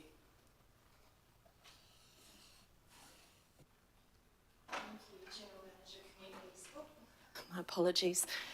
Through you, Mr Mayor. Councillors, yes, we have had several requests to provide some signage on the roadside there. We are working with a Gungaloo artist who is at the moment preparing a design that will go all the way along the fencing. So we'll have construction signage fencing along the whole run of fencing that promotes the Walking with the Elders experience within Gungaloo Nunny. We're just waiting for that design, and as soon as we have it, we'll print the signs and put them up. Yep. Thank you. Thanks, Lisa. All right, councillors, thank you. If there being no further business... Yes. Oh, one more, sorry. Oh, Councillor Roll, sorry, my apologies. Mayor, please, very quickly. So as a representative on the Stock Routes Working Group with the departments in state government, Colin Semple, he's the Deputy Mayor of Banana Shire, and myself are representatives for our CQ Rock region. I'd like to suggest to GM John if we could possibly have workshop this for the information of council, if that's your thoughts, please. Yeah, through the chair, Councillor Rolfe, as you all know, and some of the other councillors I know, I don't know whether it's fortunate or unfortunate, whichever way you want to look at it. Probably since 2008, I've had a lot to do with the stock route side of things in Queensland, especially. I think it's lucky to be. It's an exciting area. My position's always been that we have to look at this regionally. They workshop together to get councillors' thoughts on a range of issues there. In my opinion, the only way to really move forward with this is collaboratively across a number of local governments. Even if we start with Banana, I've got a pretty good idea of what's happening there. We can maybe move that a little bit further afield, but if we go individually from a advocacy perspective, I don't think it'll have the impact that we require. So if council's okay, we would look to invite Banana in, so potentially Councillor Colin Semple, someone like Gordon Twiner, who's in charge of their stock routes down there as well. A lot of extensive experience, and we can do that later in the year if council's okay with that. Yeah, thank you. What I would ask, Mr Mayor, Councillor Rolfe will certainly have some thoughts on some topics there that you would like discussed, but if councillors have got other things they would like to discuss or information they would like us to glean at a workshop, then more than happy for you to send through any of those so that we can address them in a workshop style. It will be quite a relaxed sort of a scenario, providing information and scenarios, whatever it may be. So happy to do that, and I'll look to Marnie to look at a appropriate slot. We would need a good couple of hours, Marnie, to be honest. All right, we'll get that organised. No other general business, councillors? Thank you. Councillors, it being 12:45, we will obviously call our meeting to a close.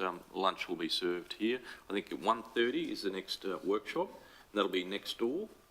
So councillors will stay in that room there. But look, thank you, everyone. Thank you to our executive leadership team. Thank you, CEO. Thank you to our communications team and other officers in the room. Thank you, Sanjay, for staying and regulating our technology for us. Councillors, we will adjourn.